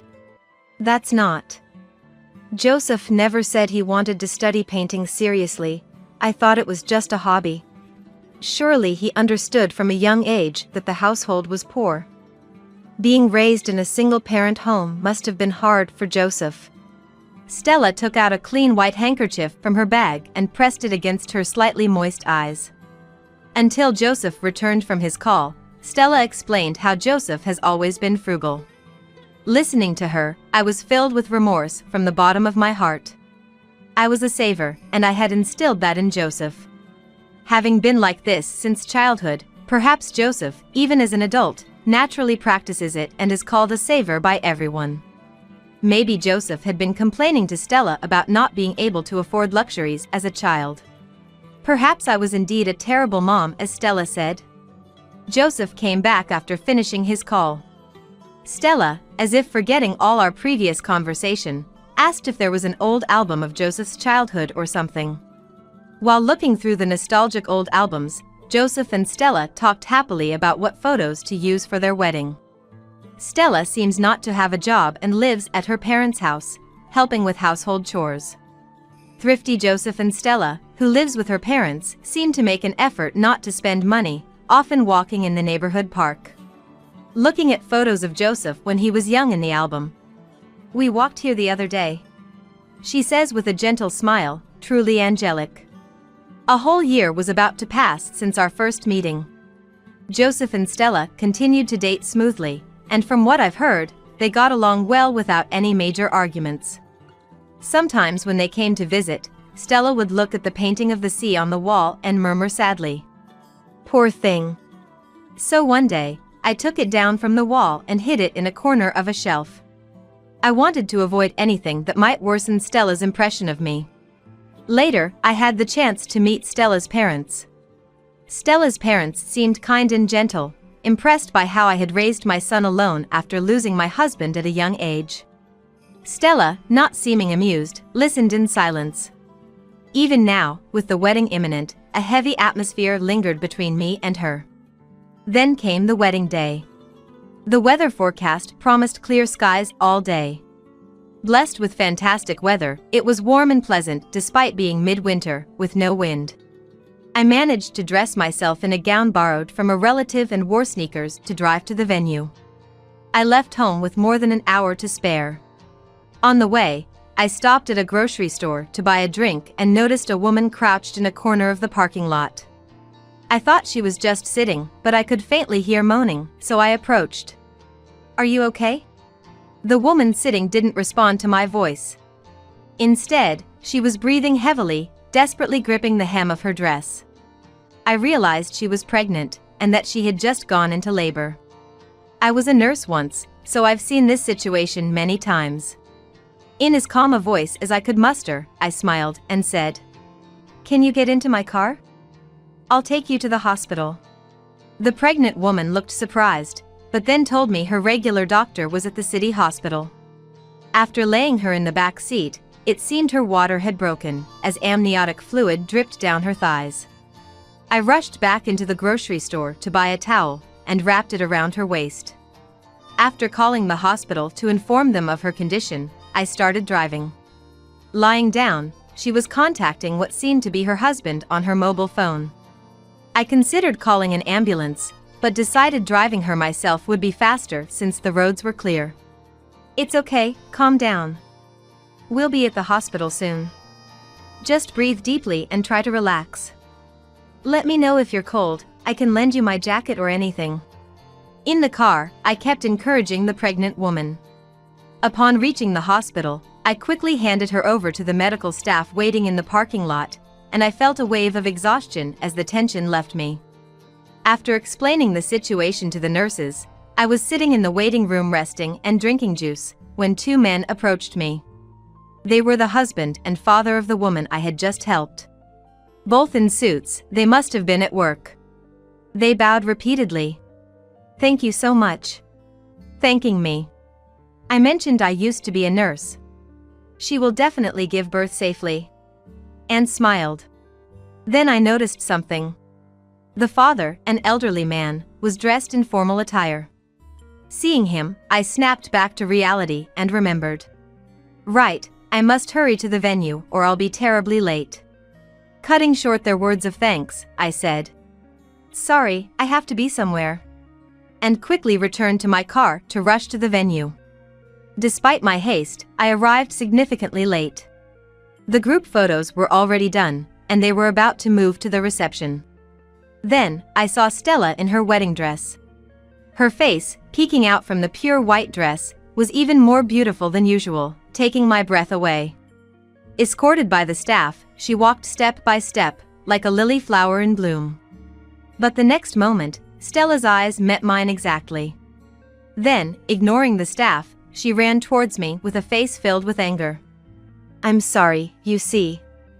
On my way here, I came across a pregnant woman who had just started labor. What? Helping a pregnant woman on the side of the road is such a cliché excuse. Are you kidding me? I desperately tried to think of an excuse to prove it wasn't a lie, but couldn't come up with anything. I explained that I was so focused on getting the pregnant woman into my car and to the hospital that I completely forgot about the ceremony. Stella was angry, breathing heavily in a way I've never seen before, her facial muscles trembling. It was as if she was about to physically attack me, and I apologized earnestly. This was entirely my fault. I sincerely needed to apologize. Thinking about how Joseph would have been looked down upon by the attendees for having his parents' seat empty hurt me. Stella pointed at various spots on the dress I was wearing, her face forming a puzzled expression. It was because the fluid had stained my dress when I was assisting the woman whose water had broken. Unbelievable. How can you show up in such a dirty state? And the smell. This is too much. Are you happy ruining my wedding? I'm so sorry, Stella. I'll get changed right away and try to make it at least to the reception in time. I don't know if it's true or not, but putting others first like this is unacceptable. You're a failure as a parent. Please leave immediately without seeing Joseph. Stella slowly removed a hair ornament she was wearing and threw it at me. The hair ornament must have been light and landed at my feet. Her anger didn't seem to subside, as she grabbed stones from the ground and threw them at my face with all her might. Ouch, Stella, stop! If it were me, no matter if someone had collapsed on the road or there was a traffic accident, I would come here. Today is that important of a day. Despite Stella's words, calling an ambulance would have been slower than me driving her. Yet, I didn't have time to make such excuses as Stella kept throwing stones at me. I shielded my face and got into my car. After Stella hit the car's windshield hard, she yelled, "Go home!" I gripped the steering wheel. It seemed I wouldn't be able to attend my son's wedding, and my relationship with Stella was completely broken. But if it meant Joseph could be happy, then it was worth it. It was all my fault today. I was thinking of just going home. Just then, there was a small knock on the passenger side window. I stiffened and looked in that direction. The father of the pregnant woman I had taken to the hospital was looking at me with a refreshing smile. Huh? I just saw you at. As I opened the window halfway, the elderly man smiled even more warmly at me. I'm sorry I couldn't thank you properly before. My name is Anderson. I got out of the car, glancing at Stella still furious nearby, and bowed slightly before Mr. Anderson. The man who introduced himself as Anderson handed me a business card from a neat jacket. It bore the name of the company where Joseph worked, and seeing his title, I involuntarily covered my mouth. CEO. Are you the president of the company where Joseph works? Anderson smiled broadly and nodded. I had heard that Joseph's boss was coming, but I never imagined it would be the president himself. I admired Joseph's boldness for inviting him, but this wasn't the time for that. I'm embarrassed you had to see such a scene. As I apologized to Mr. Anderson, he shook his head and looked towards Stella. I was on my way to the ceremony when I got a call that my pregnant daughter had gone into labor and was taken to the hospital. I'm sorry for being late, Ms. Bride. No. If there was such a situation, being late is understandable. Is that so? I'm sorry, but your voice was a bit loud and it reached me. She is a savior to my daughter. I truly regret that her kindness caused you inconvenience. But Mr. Anderson continued that he was more angry than sorry. Mr. Anderson said with a stern expression and tone that I had helped his daughter, who couldn't even call for help because she was in labor. That even the hospital was impressed with how quickly I acted, saying that calling an ambulance wouldn't have been fast enough and could have been dangerous. And that he couldn't forgive anyone who would insult a person who had saved someone dear to him. Stella's face turned pale, and she was speechless. Soon, perhaps worried that the bride had not arrived yet, Joseph hurried over. Upon noticing Mr. Anderson, he immediately bowed deeply. Before I could explain the situation, Mr. Anderson, with a smile, stopped me and explained everything to Joseph. His account was much more exaggerated and kinder than anything I could have said. He described how a brave and wonderful woman had helped a pregnant woman, leading to her late arrival at the important ceremony, and how Stella, failing to understand, had thrown stones at me. Indeed, as befits the president of a large company, his explanation was very skillful. Joseph, who had been listening intently, was visibly shocked. Sensing the tense atmosphere, Stella's parents approached with concerned looks on their faces. Worried this might turn into a condemnation of Stella and ruin the wedding. I apologized to Mr. Anderson and to Stella as well. I'm sorry. I'm really sorry. It's all my fault for not coming to the venue right away. Yes, that's right. Normally, wouldn't you change at the venue? Why did you come from home already dressed? Because I was told that using the dressing room at the venue would cost extra. I involuntarily shrank. Indeed, she was right. I could have sent the dress to the venue and changed there, using a dressing room. But I hesitated because of the extra costs for sending the dress and using the changing room. I had heard that the wedding expenses were carefully saved up by Joseph and Stella themselves. I didn't want to inflate the costs just because of me. Thinking so turned out to be a mistake. Poor Joseph, having to live with such a poor mom. How sad for him. How much more do you plan to make him suffer? My vision went white, and I placed a hand on my forehead and looked up at the sky. What a blue sky. What a perfect wedding it could have been, had I not been late. As I nearly collapsed, a large hand supported me from behind. Joseph firmly gripped my shoulder, staring at Stella. His eyes were not those of the kind son I knew, but rather cold. Mom was very good at saving money, making sacrifices so that I could attend university without needing student loans. I'm very grateful. Joseph. It's true we were poor, but Mom always put me first, raising me with lots of love. You have no right to say she made me suffer. I had always regretted making Joseph live a modest life since meeting Stella. Not being able to buy him the games he wanted, nor taking him to amusement parks. I thought maybe he resented having a forced saving mentality due to our poverty, not being able to say I want this, or I want to go somewhere. That's how I thought about Joseph. I'm sorry, Stella. But after you've insulted Mom like this, I can't imagine a life with you anymore. Let's call off the engagement. What? Don't be ridiculous. Don't be such a mama's boy. Stella's expression snapped with Joseph's unexpected declaration of calling off the engagement. Once as beautiful as a white fairy, her skin turned bright red, and mascara ran down from her tears, looking witch-like. As she cried and screamed like a demon, no one knew how to react, watching from a distance. Joseph spoke to her quietly, though his words likely didn't reach her ears. Still, he spoke in a calm, gentle voice. Disregarding savings and mocking poverty is prejudice. Saving is necessary for the future. Instead of ridiculing it, I wished we could respect each other and acknowledge diversity. I looked at Joseph's profile, which looked lonely. I thought he must still love her. Thus, the wedding was cancelled. When Stella's parents found out about the situation, they felt responsible and offered to cover all the expenses for the venue. However, Joseph, in his honesty, insisted that he also bore some responsibility and offered to share the costs. Stella's parents were deeply surprised by this. They apologized to me again, saying how sorry they were for what had happened to such a wonderful son. As a result, Stella was disowned by her parents and kicked out of her home.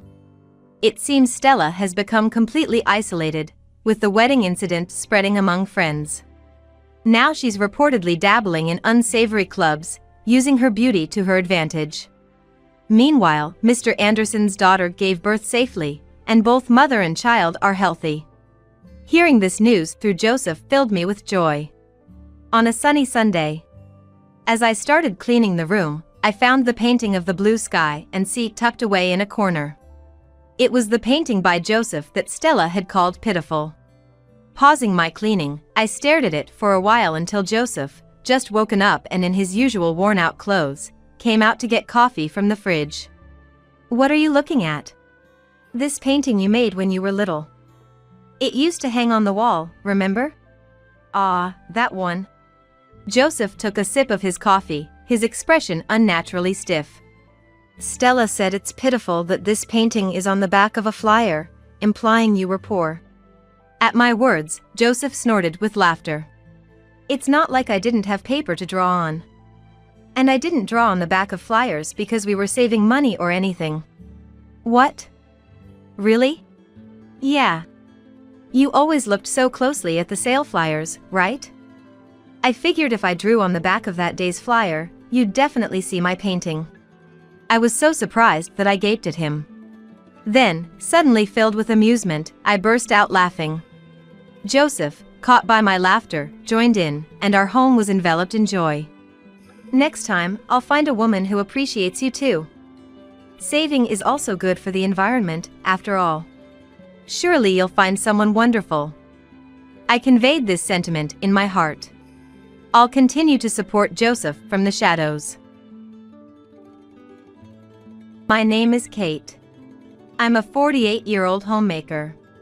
In this day and age, some might think being a homemaker is enviable. But I'm not the kind of homemaker who lives in luxury on my husband's earnings. "Ben, should I help you wipe down?" "I'm sorry." Ben, who's in his mid-60s, had a stroke a decade ago when he was still full of energy. Since then, he's been bedridden. All this time, I've been caring for him. We used to worry about not being able to have children when we were younger. But now I see it as a blessing that allows me to devote myself to caregiving. Life is strange, isn't it? Ben's body doesn't move as he wishes, but his mind is clear. Maybe that's why. He always seems to feel sorry towards me. But I wish he wouldn't. I don't find this life too burdensome. Sure, caregiving support services have increased compared to the past, and it's not like I can't take a break at all. But I started caregiving in my 30s, and now I'm in my 40s. I can't deny that my physical strength isn't what it used to be. So, naturally, I wish for some support. From my husband. "Could you give me a hand?" And then, I'm busy right now. Tom, my husband said. I might understand if he were actually working. But how is lying on the sofa and fiddling with his mobile phone busy? "If you're just looking at your phone, help out. It's your dad, after all." I'm supporting by working, aren't I? Let me rest at least on my days off. Saying that, my husband frowned irritably and stood up to leave the room. It's always the same. He doesn't lift a finger. Even if he can't help with caregiving, it would be nice if he at least took care of himself.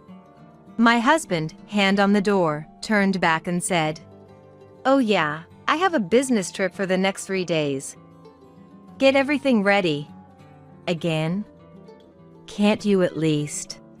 "I'm busy. You should do that much as a wife."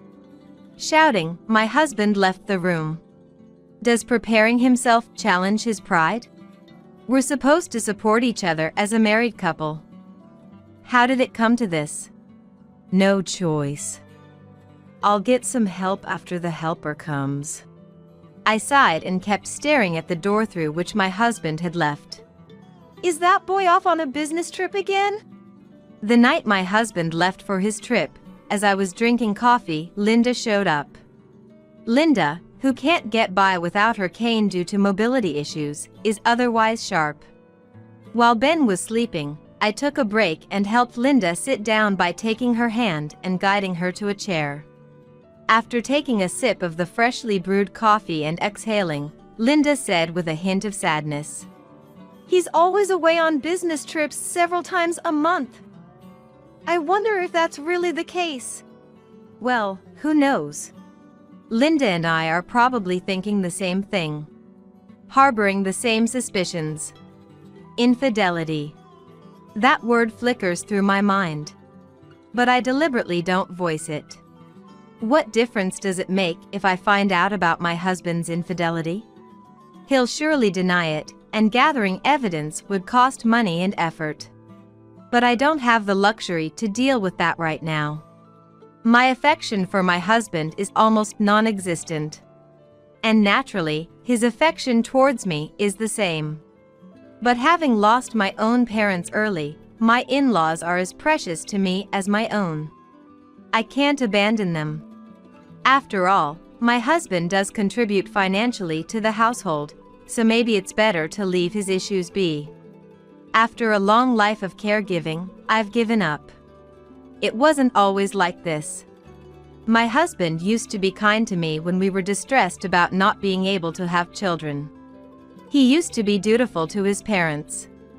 But as soon as the caregiving for his parents began, he changed as if he were a different person. Acting on his own whims, almost as if he was single. He started leaving home frequently, claiming he was on business trips. He grew colder, not just towards his parents, but towards me as well. You're such an unattractive woman. Eating with you ruins my appetite. After being bluntly told that, we started eating separately.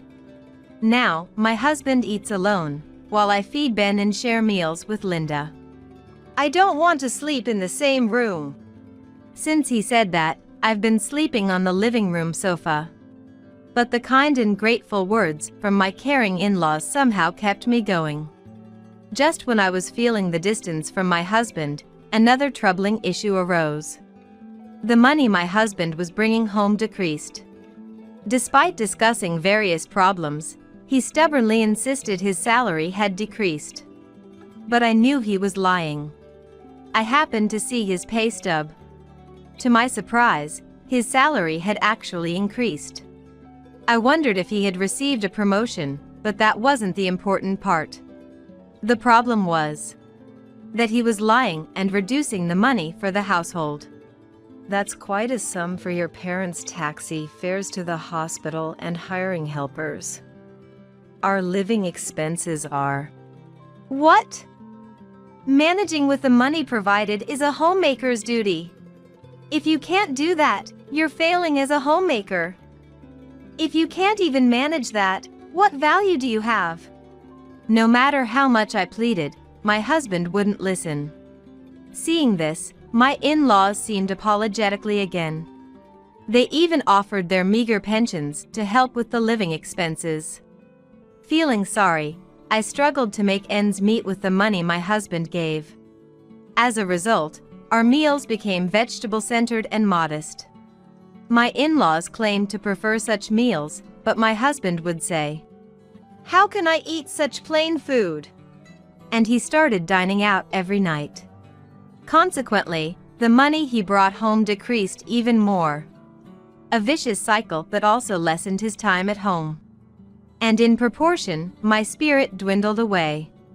On that particular day, Ben's condition suddenly worsened. A stroke had recurred.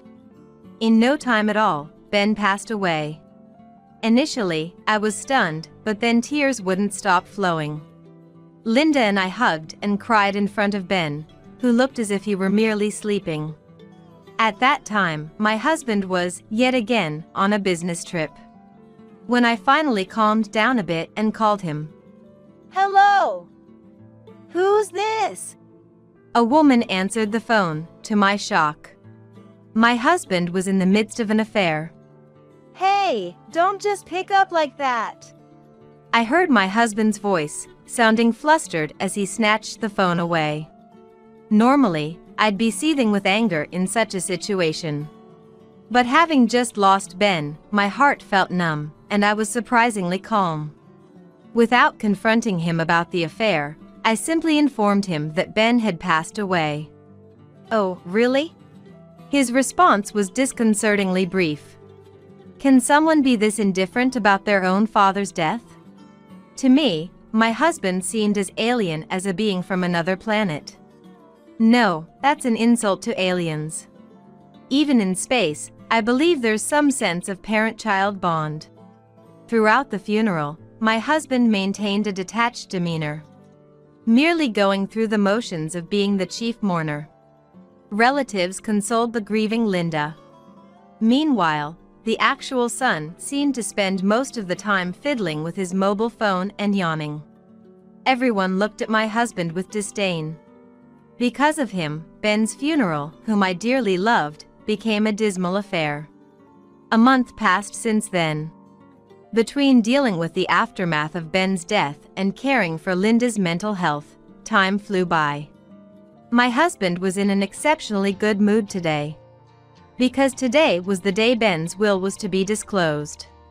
Ben had prepared a notarized will, which doesn't require court verification. It was kept in the lawyer's office.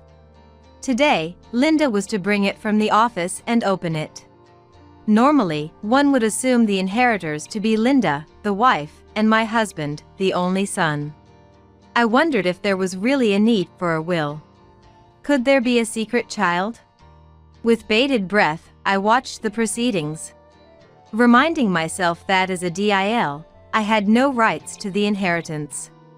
The lawyer, called in for this day, along with relatives of both in-laws, were present as witnesses. As everyone watched, the lawyer opened and read the will. That was, Linda was to inherit the house and land, and half of all other assets. That was expected. But what followed was shocking. The remaining half wasn't left to my husband, the son. What? Kate and I are to inherit the remaining half equally? My husband stood up, shouting in disbelief. Indeed. The will unexpectedly left part of the inheritance to me. Stunned, I watched as my husband pointed at me and yelled furiously. Why does my wife have to take the inheritance? I'm the real son. Everything, apart from Mom's share, should obviously come to me. But the will states, I don't care. It's invalid. Invalid. My husband screamed at the lawyer. I was speechless, shocked by the sudden turn of events. But what my husband said next left me completely astounded. I was the one who mostly took care of Dad. She didn't do much. What? What is this man saying? I already knew he was a liar, but this lie was too much. He took care of Ben mostly? Who could say such a thing? I couldn't stay silent anymore and was about to speak when. What are you talking about? Have some shame, you foolish son. The shout didn't come from me. Unexpectedly, it was Linda. A dramatic soundtrack seemed to play as Linda's face filled the screen. Or at least, that's how it felt. Then, a close-up of my husband's shocked face. Silence fell over the room. Linda, usually so quiet and never raising her voice, had taken us all by surprise. My husband, stunned by her uncharacteristic fierceness, was speechless.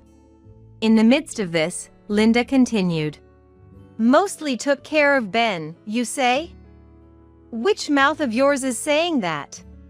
You do nothing but play with your phone or watch TV every day. You don't even eat at home. You barely contribute any money to the household. And to top it off, you lie about business trips to cheat. You really don't deserve a cent of the inheritance. What? Is that true? Reacting to Linda's words were Ben's brothers. Strong-looking men due to their construction business. Confronted by these imposing figures, my husband seemed even smaller. Eh? What do you mean? Mom, I might not have been home much, but the affair accusation is just baseless. Don't make random claims without any evidence. My husband was stuttering and sweating in panic. Without missing a beat, Linda produced a large envelope. Where did that come from? Did she have it hidden? I hadn't noticed it at all. Do you know what this is? It's filled with evidence of your affairs. I didn't think Kate, who worked so hard taking care of Ben, would have the means. So Ben and I hired a detective. Be prepared. With that, Linda scattered the contents of the envelope. Ah! After my husband's scream, the relatives reacted. What is this? Ugh, that's disgusting. Really, my eyes feel dirty now. The reaction from the relatives was one of disappointment. The contents were numerous embarrassing photos of my husband and his mistress. What are they even doing outdoors? I didn't know my husband had such hobbies. Never thought I'd discover such hidden sides of my husband after 20 years of marriage. Like the relatives, I was appalled. Shame on you. Doing such disgraceful things. Claiming you took care of Ben, saying Kate did nothing. Insisting the inheritance is all yours, how dare you say such things? You shameless, unfilial son. Apologize to Kate. It's not like that, this is wrong. It's not wrong, you foolish son. Linda, calm down, please. You'll burst a blood vessel. It's too early to follow Ben. Perhaps it was Linda's towering rage that allowed me, the one who should be most upset, to remain calm. Linda, please calm down.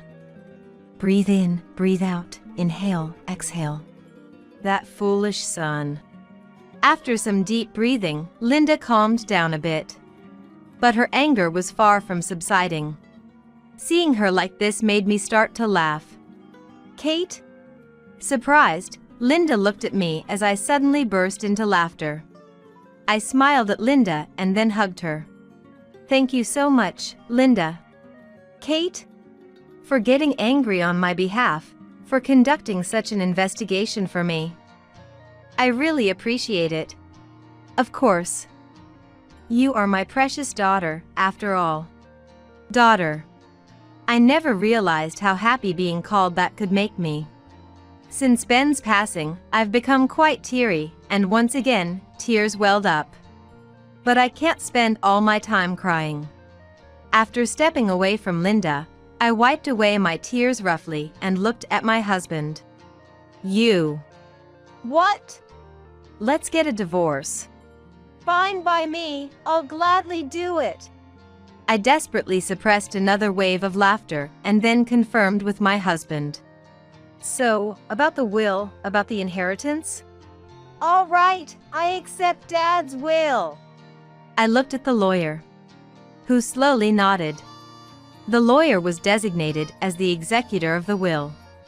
I was sure he would handle the following procedures smoothly. Taking a moment to breathe, I then moved on to another matter. Shall we begin? My statement was met with nods from Linda and the attending relatives. My husband was the only one who didn't understand. What more is there to discuss? To my clueless husband, I said with a smile. It's obvious, isn't it? The compensation claim for your affair. What? Why did he think it would all end here? With evidence of his infidelity right in front of us, it wasn't going to be just a divorce and goodbye. Don't joke! Compensation on top of the inheritance. What a greedy woman you are! Coming from someone who pushed the care of his parents onto his wife and had affairs. Really, the nerve. Don't joke is my line. We have a lawyer here, and plenty of witnesses, so why don't we have a thorough discussion? I just remembered something I have to do. What could be more important than what we're doing now? Don't run away, you fool! Before I could grab his hand, someone else grabbed my husband by the neck. It was Ben's brother, hardened by his construction work. Behind him stood Ben's equally formidable brother. They nodded in agreement. Muscles really do have an impact. After that, under the watchful eyes of the Muscle brothers, other relatives, and Linda, my husband couldn't flee. He had no choice but to stay and discuss until everything was settled. Today's another beautiful day. Looking up, the sky was cloudless and clear.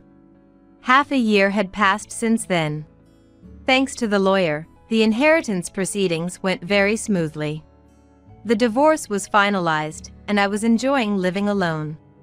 I really wanted to live with Linda, but now that we were strangers due to the divorce, Linda stubbornly refused, not wanting to make me her caregiver again. As a result, Linda moved into a nursing home with the money from selling the house. I visit her once a week. It seems like a wonderful place, and Linda seems happy. In the end, I feel like this was the best outcome. The house was sold. That means, essentially, the house was gone. As for my ex-husband, who was practically kicked out, well, according to the will, he received his share of the inheritance. He was overjoyed at first, but then his face turned pale. Why? Because the inheritance had almost vanished. The reason goes without saying. Compensation, of course. My husband's inheritance was gone. Not enough from the inheritance alone, so he also had to pay from his savings. As a result, my husband ended up penniless. And more than that, it seems his affair became known at his company. Particularly among the female staff, he was given the cold shoulder and became quite isolated, leading to a series of mistakes, it seems. That woman, she's my boss, but didn't defend me properly, he was saying over the phone. And it turns out that this boss was a woman and, astonishingly, the mistress was his boss. Maybe that explains the mysterious salary raise. But as soon as the affair came to light, he was dumped by the mistress, who also faced a demotion due to the affair and other ethics violations. I made sure she paid compensation too. That's only right. It's your fault I kept making mistakes and got fired. He tried to blame it all on me. But that's not my problem, is it? You got used to caring for Ben, so looking after me should be easy for you, he said, but no, that's entirely different. I couldn't respond with anything but laughter. So, I blocked his calls. I don't know what became of my husband after that. And I don't want to know. To forget about that foolish husband, I started working, and it turned out to be refreshing and enjoyable. The world is so much broader than I thought. A sense of excitement for a bright future welled up in me unknowingly. Gazing up at the contrails stretching straight across the blue sky, I squinted my eyes. What is a real family? Is it about being blood-related? If that's all it takes to be a family, then I have none.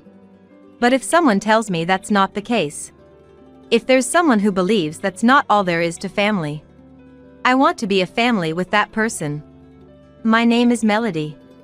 At 32, I'm finally getting married and am in the midst of happiness.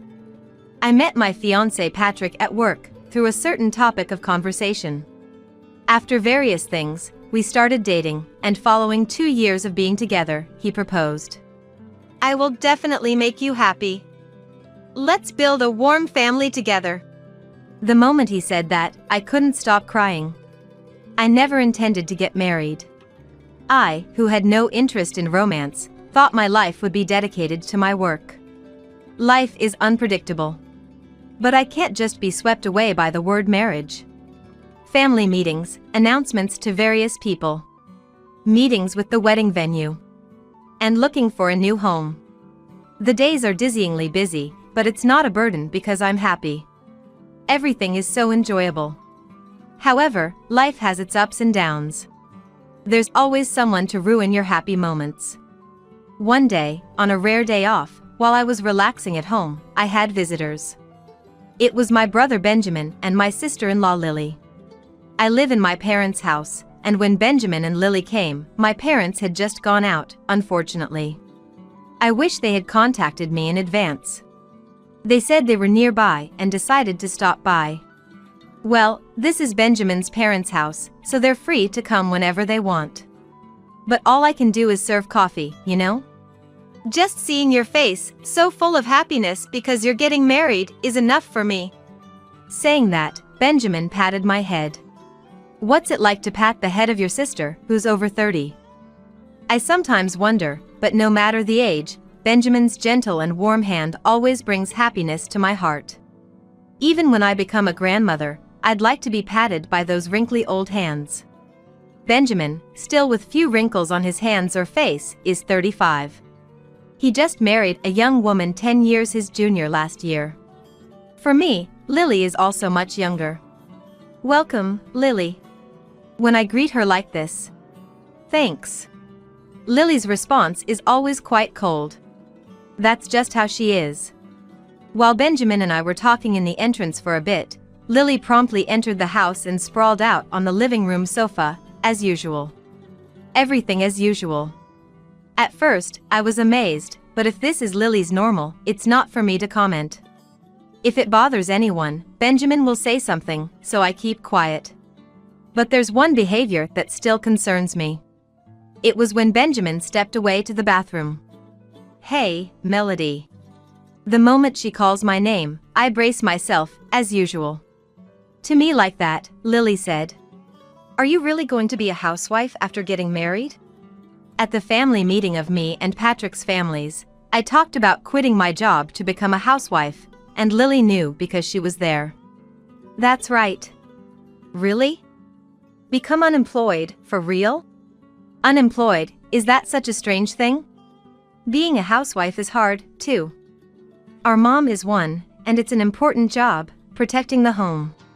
When I say that, she laughs at me as if I'm lecturing or making a joke. That's funny. You probably weren't needed at the company anyway. Becoming unemployed, that's the worst. Lily, you're the same, aren't you? It seems like she looks down on it, but Lily herself is actually a housewife.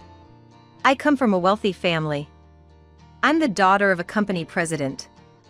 It would be strange for someone like me to work, right? Besides, I'm loved by Ben. Ben refers to my brother and Lily's husband, Benjamin. So, is she implying that I'm not loved by my fiancé, Patrick? But that's not the only troubling part. Lily's family runs a business, and she indeed is a president's daughter. I attended the family meeting when Benjamin was getting married. I remember Lily's parents flaunting their flashy jewelry and boasting about their expensive, custom-made suits. But behind the scenes, I know about the complaints of low wages among the employees and the salary cuts for staff while increasing the president's salary. Moreover, Lily, who doesn't actually work, gets paid as an employee. It felt like seeing the dark side of small, family-run businesses. Growing up in such a family, there are many things about Lily that make me wonder where the president's daughter is in her. For starters, stop monopolizing the sofa by sprawling out on it. And what's with rummaging through someone else's fridge and shelves, taking out drinks and snacks? And don't just eat them. That's the chocolate mousse I was hiding. I bought it on my way home from work yesterday and was planning to have it for a snack. I was just helping you not to get any fatter. You should be thankful. Thankful, my foot. I was irritated, but I am the elder one. Getting seriously angry over a younger person's joke would only add to my gray hairs and wrinkles. The best thing is to ignore it. But Lily's audacity doesn't end there. It happened during the crucial wedding dress selection for my wedding. Mom wanted to see it too, so she left work early to meet me, but somehow, Lily was also there. Yikes! An unrefined exclamation slipped from my mouth. I just can't be that tolerant. Sorry, but no. I got married just last year, so I think I can give some good advice. Since you are older, maybe avoid flashy dresses? Maybe just a simple dress would be better? What kind of advice is that? Do you even know the meaning of advice? It's supposed to be helpful. Not at all helpful. I feel like she's out to kill my spirit. For now, ignore Lily, just ignore. If that's impossible, empty my mind. Stay calm, and Lily's presence will become nothing. No way, Melody, a princess line dress wouldn't suit you. That's for young and cute girls like me. Do you even know your age? A mermaid line is a no-go too. It shows the body shape too clearly. That's for someone with a nice body like me. Your figure is just unsightly, you know? And showing your back is a bad idea too. That's for beautiful girls like me to show off their dazzling radiance. Your back would just look gloomy. I can't stay calm anymore. Shut up, you woman. If only I could say, who are you to talk like that? How refreshing that would be. But frankly, it's just too bothersome to argue each point. At first, I casually mentioned it, but she just won't listen. But that doesn't mean I should burst into a fiery rage. It would be bad for the shop staff, and I don't want to ruin the atmosphere. I want to enjoy this. So, I have no choice but to endure. Aiming for emptiness, then giving up, repeating this, I somehow managed to finish choosing the dress. Afterward, the three of us went to a cafe. By then, I was really exhausted. It's great that you found a nice dress, Mom said. I nodded in agreement. The dress was nice, but the person wearing it is a bit iffy, Lily said. Enough. Even Mom frowned at Lily's harsh words. Being mindful of her role as a mother-in-law, Mom rarely argues back with Lily.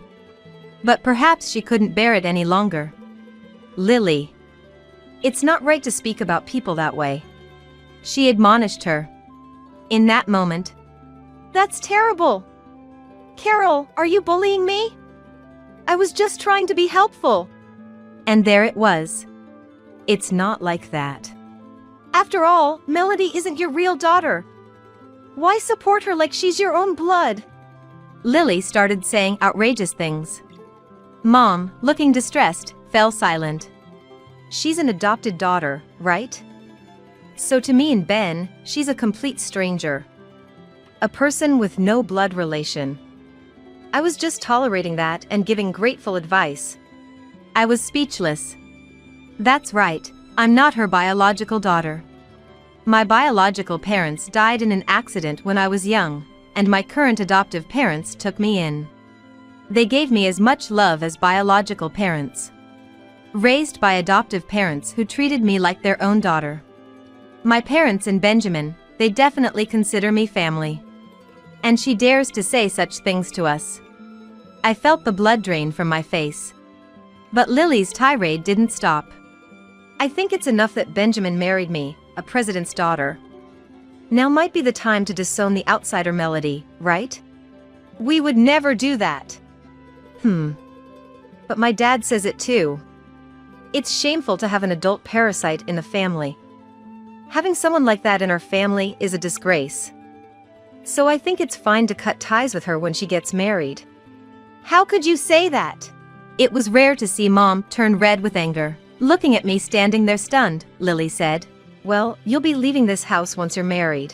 If you're an outsider. I stopped listening after that. I left some money on the table, stood up, and left the cafe. If I had listened to Lily any longer, I'm sure I would have lashed out at her. I didn't want to cause any trouble with Benjamin over something like that. Despite the irritation, the days leading up to the wedding were still busy. As I was resigning from my job, I spent my days handing over work to my colleagues, and before I knew it, the wedding day arrived. I'm so nervous. Patrick, with his gentle smile and reassuring words, stood beside me, trying to calm my racing heart. Today, he becomes my husband. Together, we can overcome anything? Yes.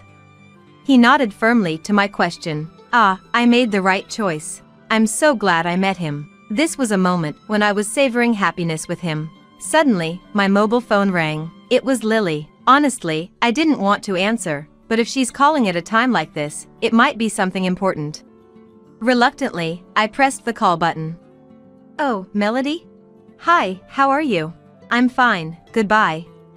I almost hung up on reflex, but I managed to restrain myself. Why does she have to disrupt my mood today? I didn't want to feel irritated on such a day. I calmed myself and asked her calmly. What's up? I'll excuse myself from your wedding today. Excuse me? I had a feeling it was going to be something absurd, but this was beyond anything I expected. After a long pause in my reply, sorry, what did you just say? I asked back. I said, I'm not going to your wedding today. I realize there's no need to go to a stranger's wedding. Stranger? It won't be fun anyway, so why bother going? Plus, why celebrate for a stranger? There's no need, right? So I'm not attending, lol. What does Benjamin say? No need to ask. Daddy says there's no need to go. I think so too. So from now on, don't treat me like a sister. In fact, don't ever come to see me again. We're strangers, lol. I was speechless. What a thing to say, to think she's family. My anger was rising. Enough. I don't want someone like her at my wedding. I planned my next move and spoke firmly. Got it, you're not attending. But are you sure? It's going to be tough, just remember that. She probably took my words as sour grapes. Lily's mocking laugh echoed from the other end of the phone. What are you even saying? I have and will continue to have a happy married life. You just live your miserable life in silence, lol. Bye. The call ended. I was about to boil over with anger at Lily's audacity, but seeing Patrick's concerned face calmed me down. I had one thing to do. Determined, I made a call to a certain place.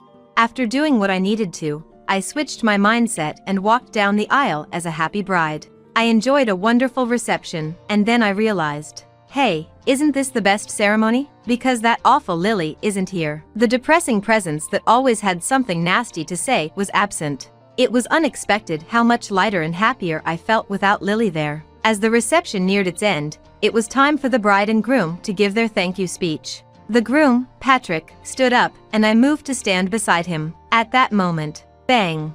A loud noise echoed, and the doors of the venue burst open. What's the meaning of this? A woman's scream resonated through the hall. It was Lily, her face flushed with anger. She must have rushed here, in her everyday clothes. Panting, with disheveled hair and clothes, she didn't look like a president's daughter. I expected the room to erupt into chaos, but it didn't. Of course, we had anticipated something like this might happen, so we had already explained the situation to the attendees in advance. And then, our prediction came true. I took the microphone from Patrick, who was next to me, and then I said, "What's the matter, Lily? You look so flustered." "What's the matter, you say? What did you do?" Lily's voice was louder than mine through the microphone. Her breathing was erratic. "What do you mean?" "Don't play dumb. Our company suddenly lost major clients who said they'd stop dealing with us. They mentioned it had something to do with you. What's this about?" Oh, that was quicker than I thought. That was my honest reaction. I smiled. "You see, I know various business owners. I told them about the situation with your family's company, that a company run by a family like yours would soon go bankrupt." "How do you know business owners? Aren't you just a clerk?" Time to reveal the truth. My late biological parents, they were fairly prominent business owners. When they passed away, and I was left in shock, all our business partners came forward to support me. "What? So you were a president's daughter?" "It's not a big deal. Just a small company with about 300 employees. 300? Our company only has just over 100. But why were you just a clerk then?" "Someone acted as the president in my place until I became an adult. I couldn't just oust them after I grew up. So I stayed on as a clerk. But now that person is retiring, and my husband Patrick will be the next president. He's been recognized for his abilities." "What? You're going to be a president's wife?" Lily was taken aback. "By the way, your family's company has a big deal with ours, right? Started because you insisted on it, wasn't it? What's going to happen to that?" "Of course, that deal is nearing its contract end too, so no renewal." "What?" Lily's scream echoed throughout the venue. There were chuckles from various places. Lily glared at the attendees, but then she noticed something shocking. "Why are you here?" She was looking at the family section. Yes, there sat my brother, Lily's husband, Benjamin. Benjamin shrugged lightly at Lily's words. "Why?" "Because I'm Melody's brother, but there's no blood relation.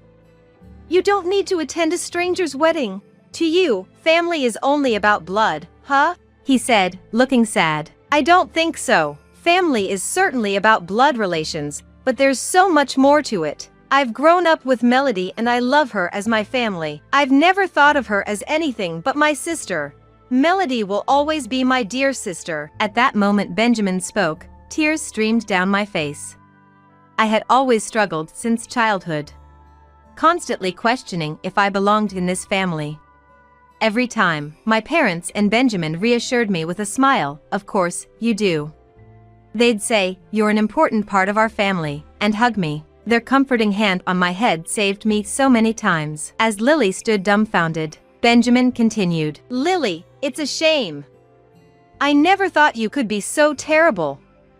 Sorry, but my love for you has completely cooled off. I can't be married to someone who calls my family strangers. What, Benjamin, what are you?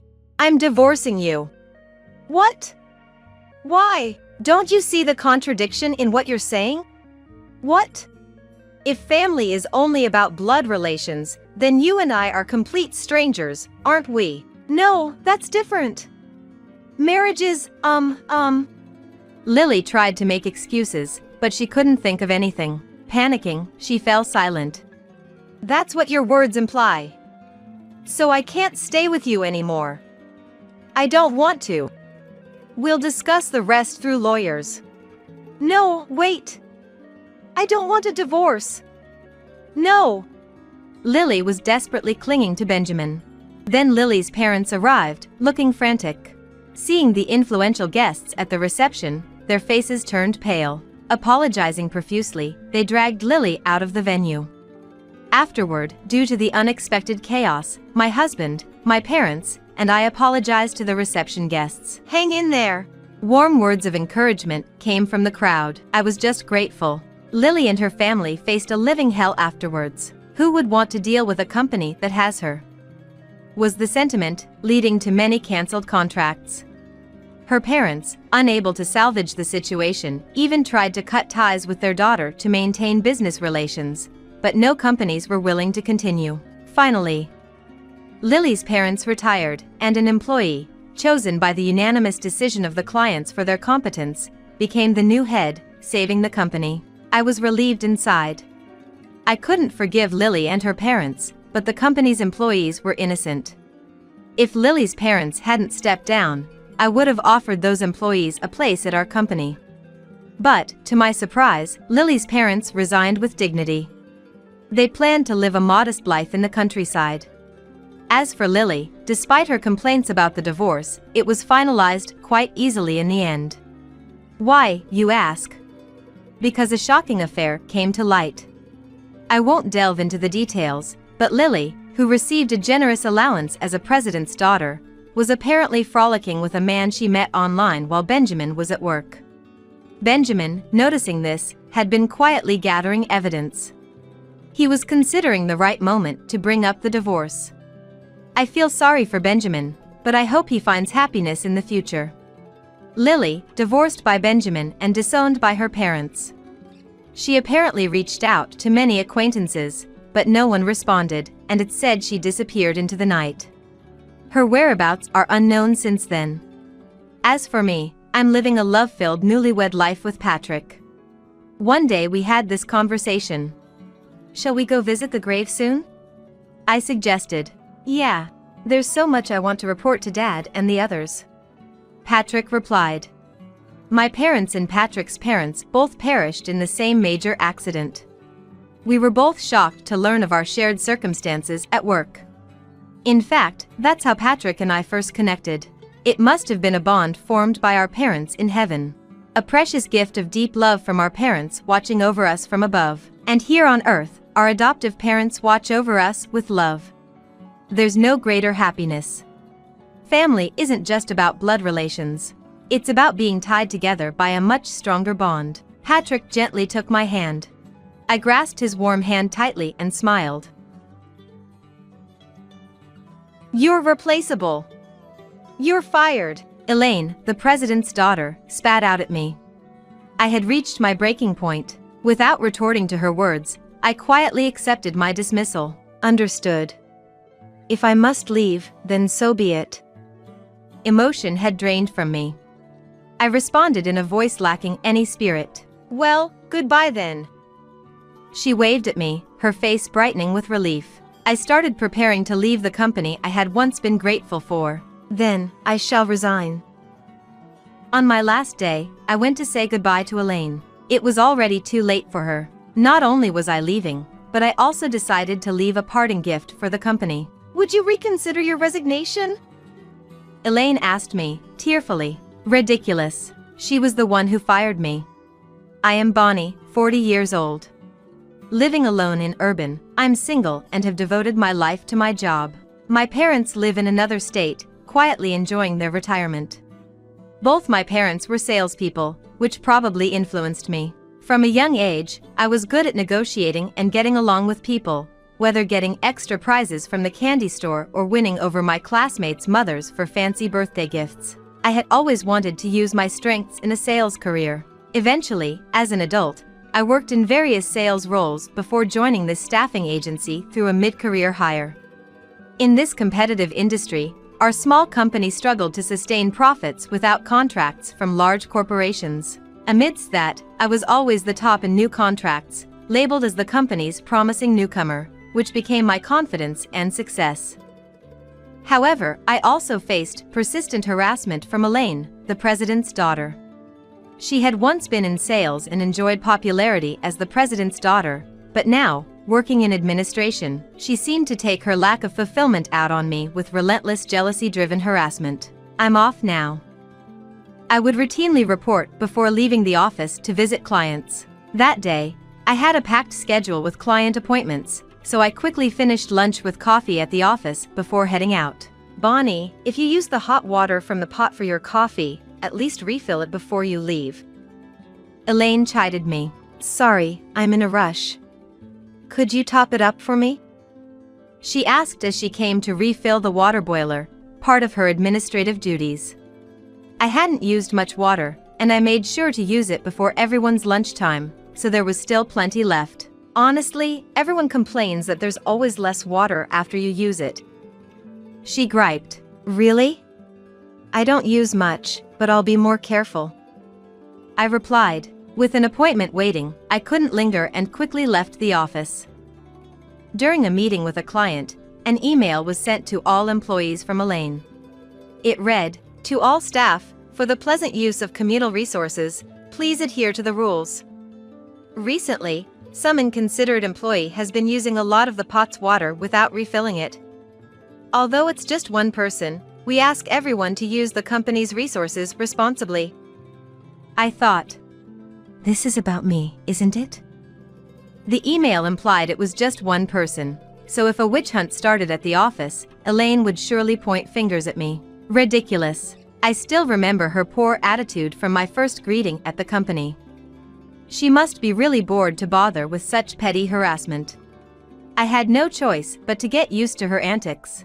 After finishing the day's appointments, I returned to the office to submit my end-of-day report. It was past 7 p.m. Usually, no one is around at the headquarters at this time, but Elaine was still there. Oh, Elaine, you're still here? Wow, Bonnie, you were still working? She asked, clearly surprised as I approached. Sorry to startle you. Yes, I'm surprised. Were you really working this late, or were you out drinking? I wasn't drinking. It just got late because I had many places to visit.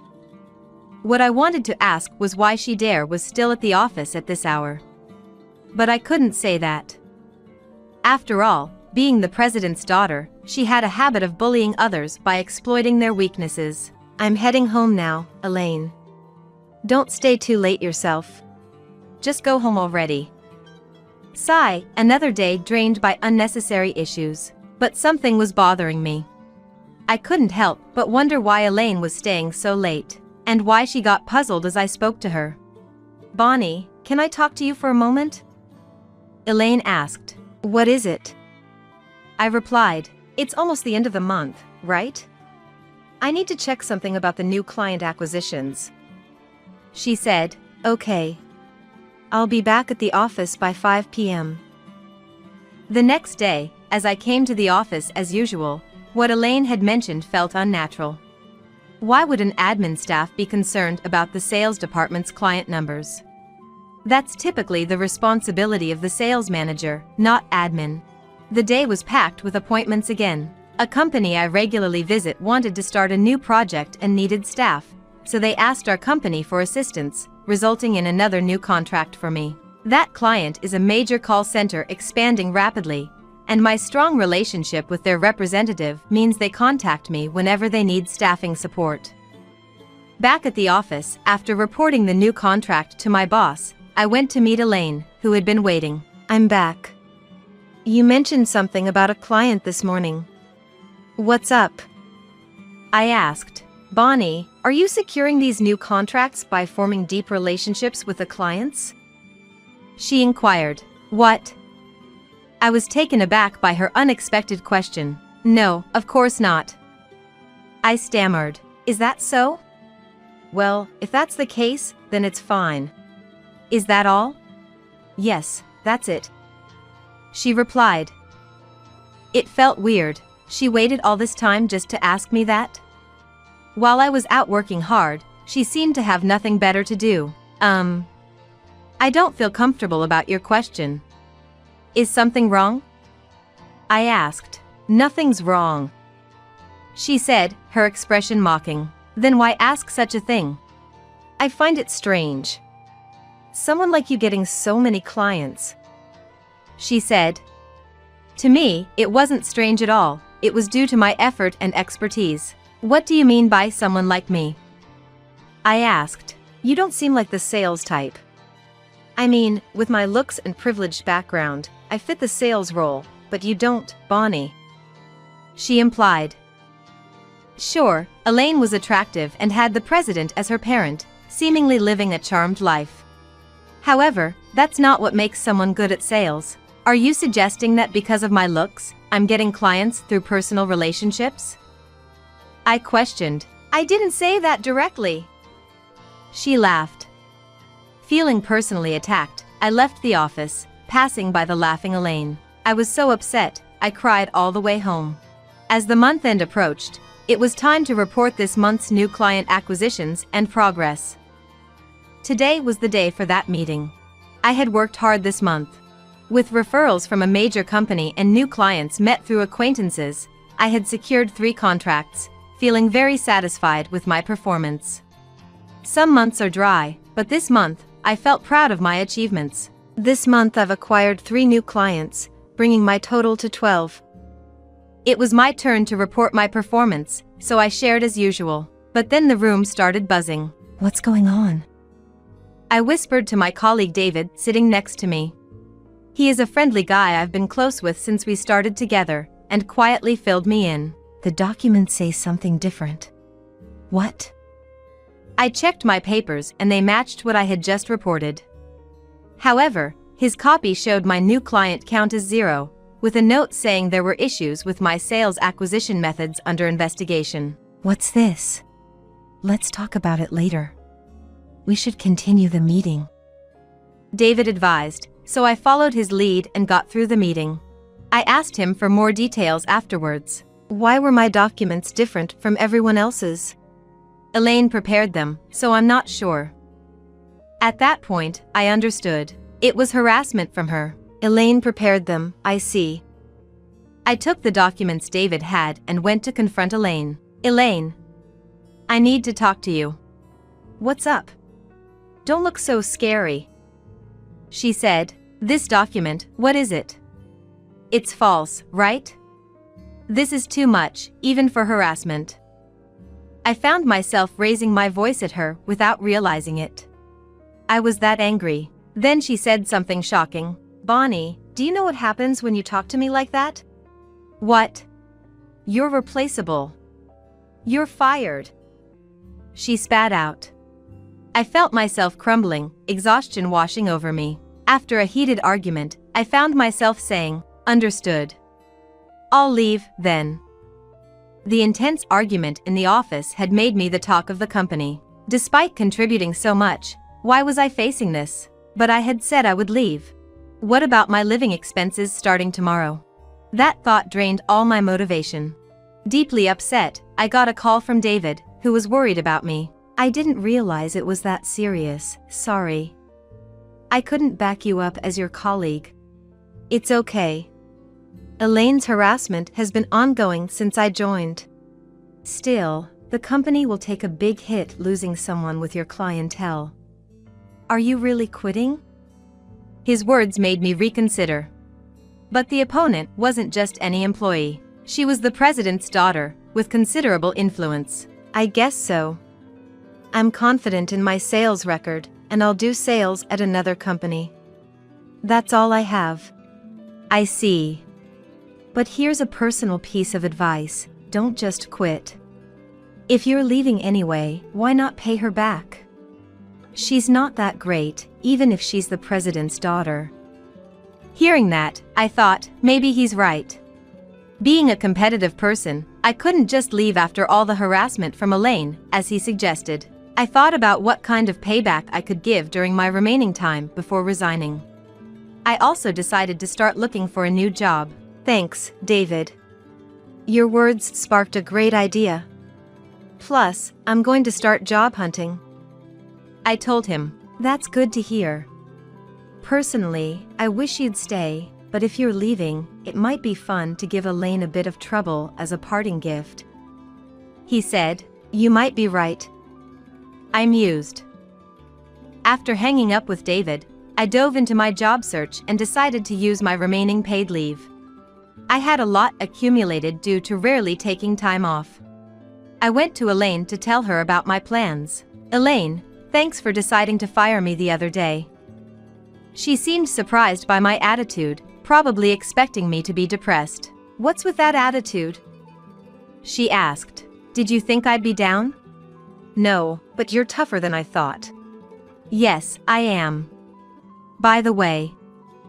I cut her off mid-sentence to tell her I'd be using my accrued leave. Paid leave? I won't allow it. You should just leave quickly since you're fired. Is she an idiot? She doesn't even realize the problem with her statement. Do you not know? You can't just fire someone easily, and you can't deny paid leave without a special reason. Fine, take it then. She relented easily. It wasn't as satisfying as I hoped, but I planned to use my leave to execute a great idea. Thank you. I'll come back to the office on my last day to say goodbye. Why bother with that attitude? You don't need to come back. I looked her in the eyes and gave her a sly smile. Just wait and see, Elaine. You'll be in for a surprise. I started to feel a bit excited. I then scheduled appointments to say goodbye to all our clients. I wasn't using my leave to rest, but to execute a plan that would lead to my next move. I decided to use all 30 days of my leave for this purpose and as payback to Elaine. I received regretful responses from many clients. When I explained my resignation to our biggest client, they were indignant. If you leave, we'll end our dealings with your company and shift our business to wherever you go. They said. I didn't need to be honest with clients, but I wanted them to stop dealing with my soon-to-be former company. That turned out to be more effective than I imagined, with all clients reacting the same way. I had to admit, it was a brilliant idea. Imagining Elaine's future distress made me feel quite relieved already. One day, while I was using my paid leave, Elaine called my cell phone. Bonnie, all the clients you were handling are suddenly ending their contracts with us. Did something happen? I don't know anything about that. I feigned ignorance. She probably didn't imagine I was contacting clients during my leave. She seemed too nonchalant. It's strange. It's not like they would stop dealing with our company just because you left, right? Well, I was just a representative. My leaving shouldn't influence our company's contracts that much. I know that. But it's strange. One after another, they're ending the contracts. Probably due to the recession. She mused. I almost laughed at how clueless she was. My plan was working. Then, I received a call from a top client. They wanted to discuss a possible headhunting offer. An unexpected development. I decided to meet with them. First, I called David. Since it was his idea that inspired me, I thought I should tell him. Hey, how are you? I'm fine. But I have something to report. What happened? Remember our talk? I came up with a plan. If I'm quitting anyway, why not get back at Elaine? He seemed almost to say, that sounds fun. As he eagerly listened to the story. I explained everything to our clients, and they all said they'd move their contracts to wherever I go next. Bonnie, you're incredible, a real sales pro. I'm grateful, but I feel a bit guilty, yet impressed with myself. Thanks to you, David. Though I knew it complicated things for him, who was still at the company, I vowed to repay his kindness somehow. As I completed informing all clients, I decided to accept the headhunting offer. That company was a major client of my soon-to-be former company, so their contract cancellation was a significant blow. The company that headhunted me was setting up a new subsidiary in staffing and wanted me to handle their sales. With my new job secured, my mission was complete. On my last day, I went to the office to say goodbye. I've appreciated working with you. Elaine seemed off. That's the least of our problems. What happened? Turns out, all the projects I managed were cancelled at the request of the clients. The company was facing issues due to a significant drop in revenue. Dad's so angry with me. What do I do now? She collapsed, crying. What to do? This happened because you decided to fire me, right? I looked down at the crying her and said, I'm being blamed by Dad and the sales director. They're saying it's my fault Bonnie was fired and that I should fix the sales drop. But I can't do that. She was crying like a child, but I was satisfied with the payback I had achieved. Elaine, remember how you said my appearance wasn't right for sales and that I secured deals through personal relationships? Maybe this is karma. I'm sorry for that. I did reflect on it afterward. Reflect? Too late for that. I didn't feel any reflection from you. And that's not all you did to me. Maybe you should try contacting the clients yourself to recover the sales. Though I doubt you can. I can't do sales. She used to be in sales. What is she talking about? Weren't you in sales before? Oh, I see, you were removed because you couldn't do the job? She just sat there, her face a mess with tears, unable to speak. I had nothing more to do there, so I decided to leave. Well, I'll be resigning now, Elaine. Can't you reconsider your resignation? Our company's sales are in trouble. No, thank you. Thus, I left the company I had worked at for years. According to David, after my resignation, Elaine was blamed for the negative impact on sales caused by firing me. That affected the employees' bonuses and led to complaints, resulting in her being forced out of the company. She's been now idle at home. I was enjoying success at the new company that headhunted me. One day, I heard from David that he too had left the company.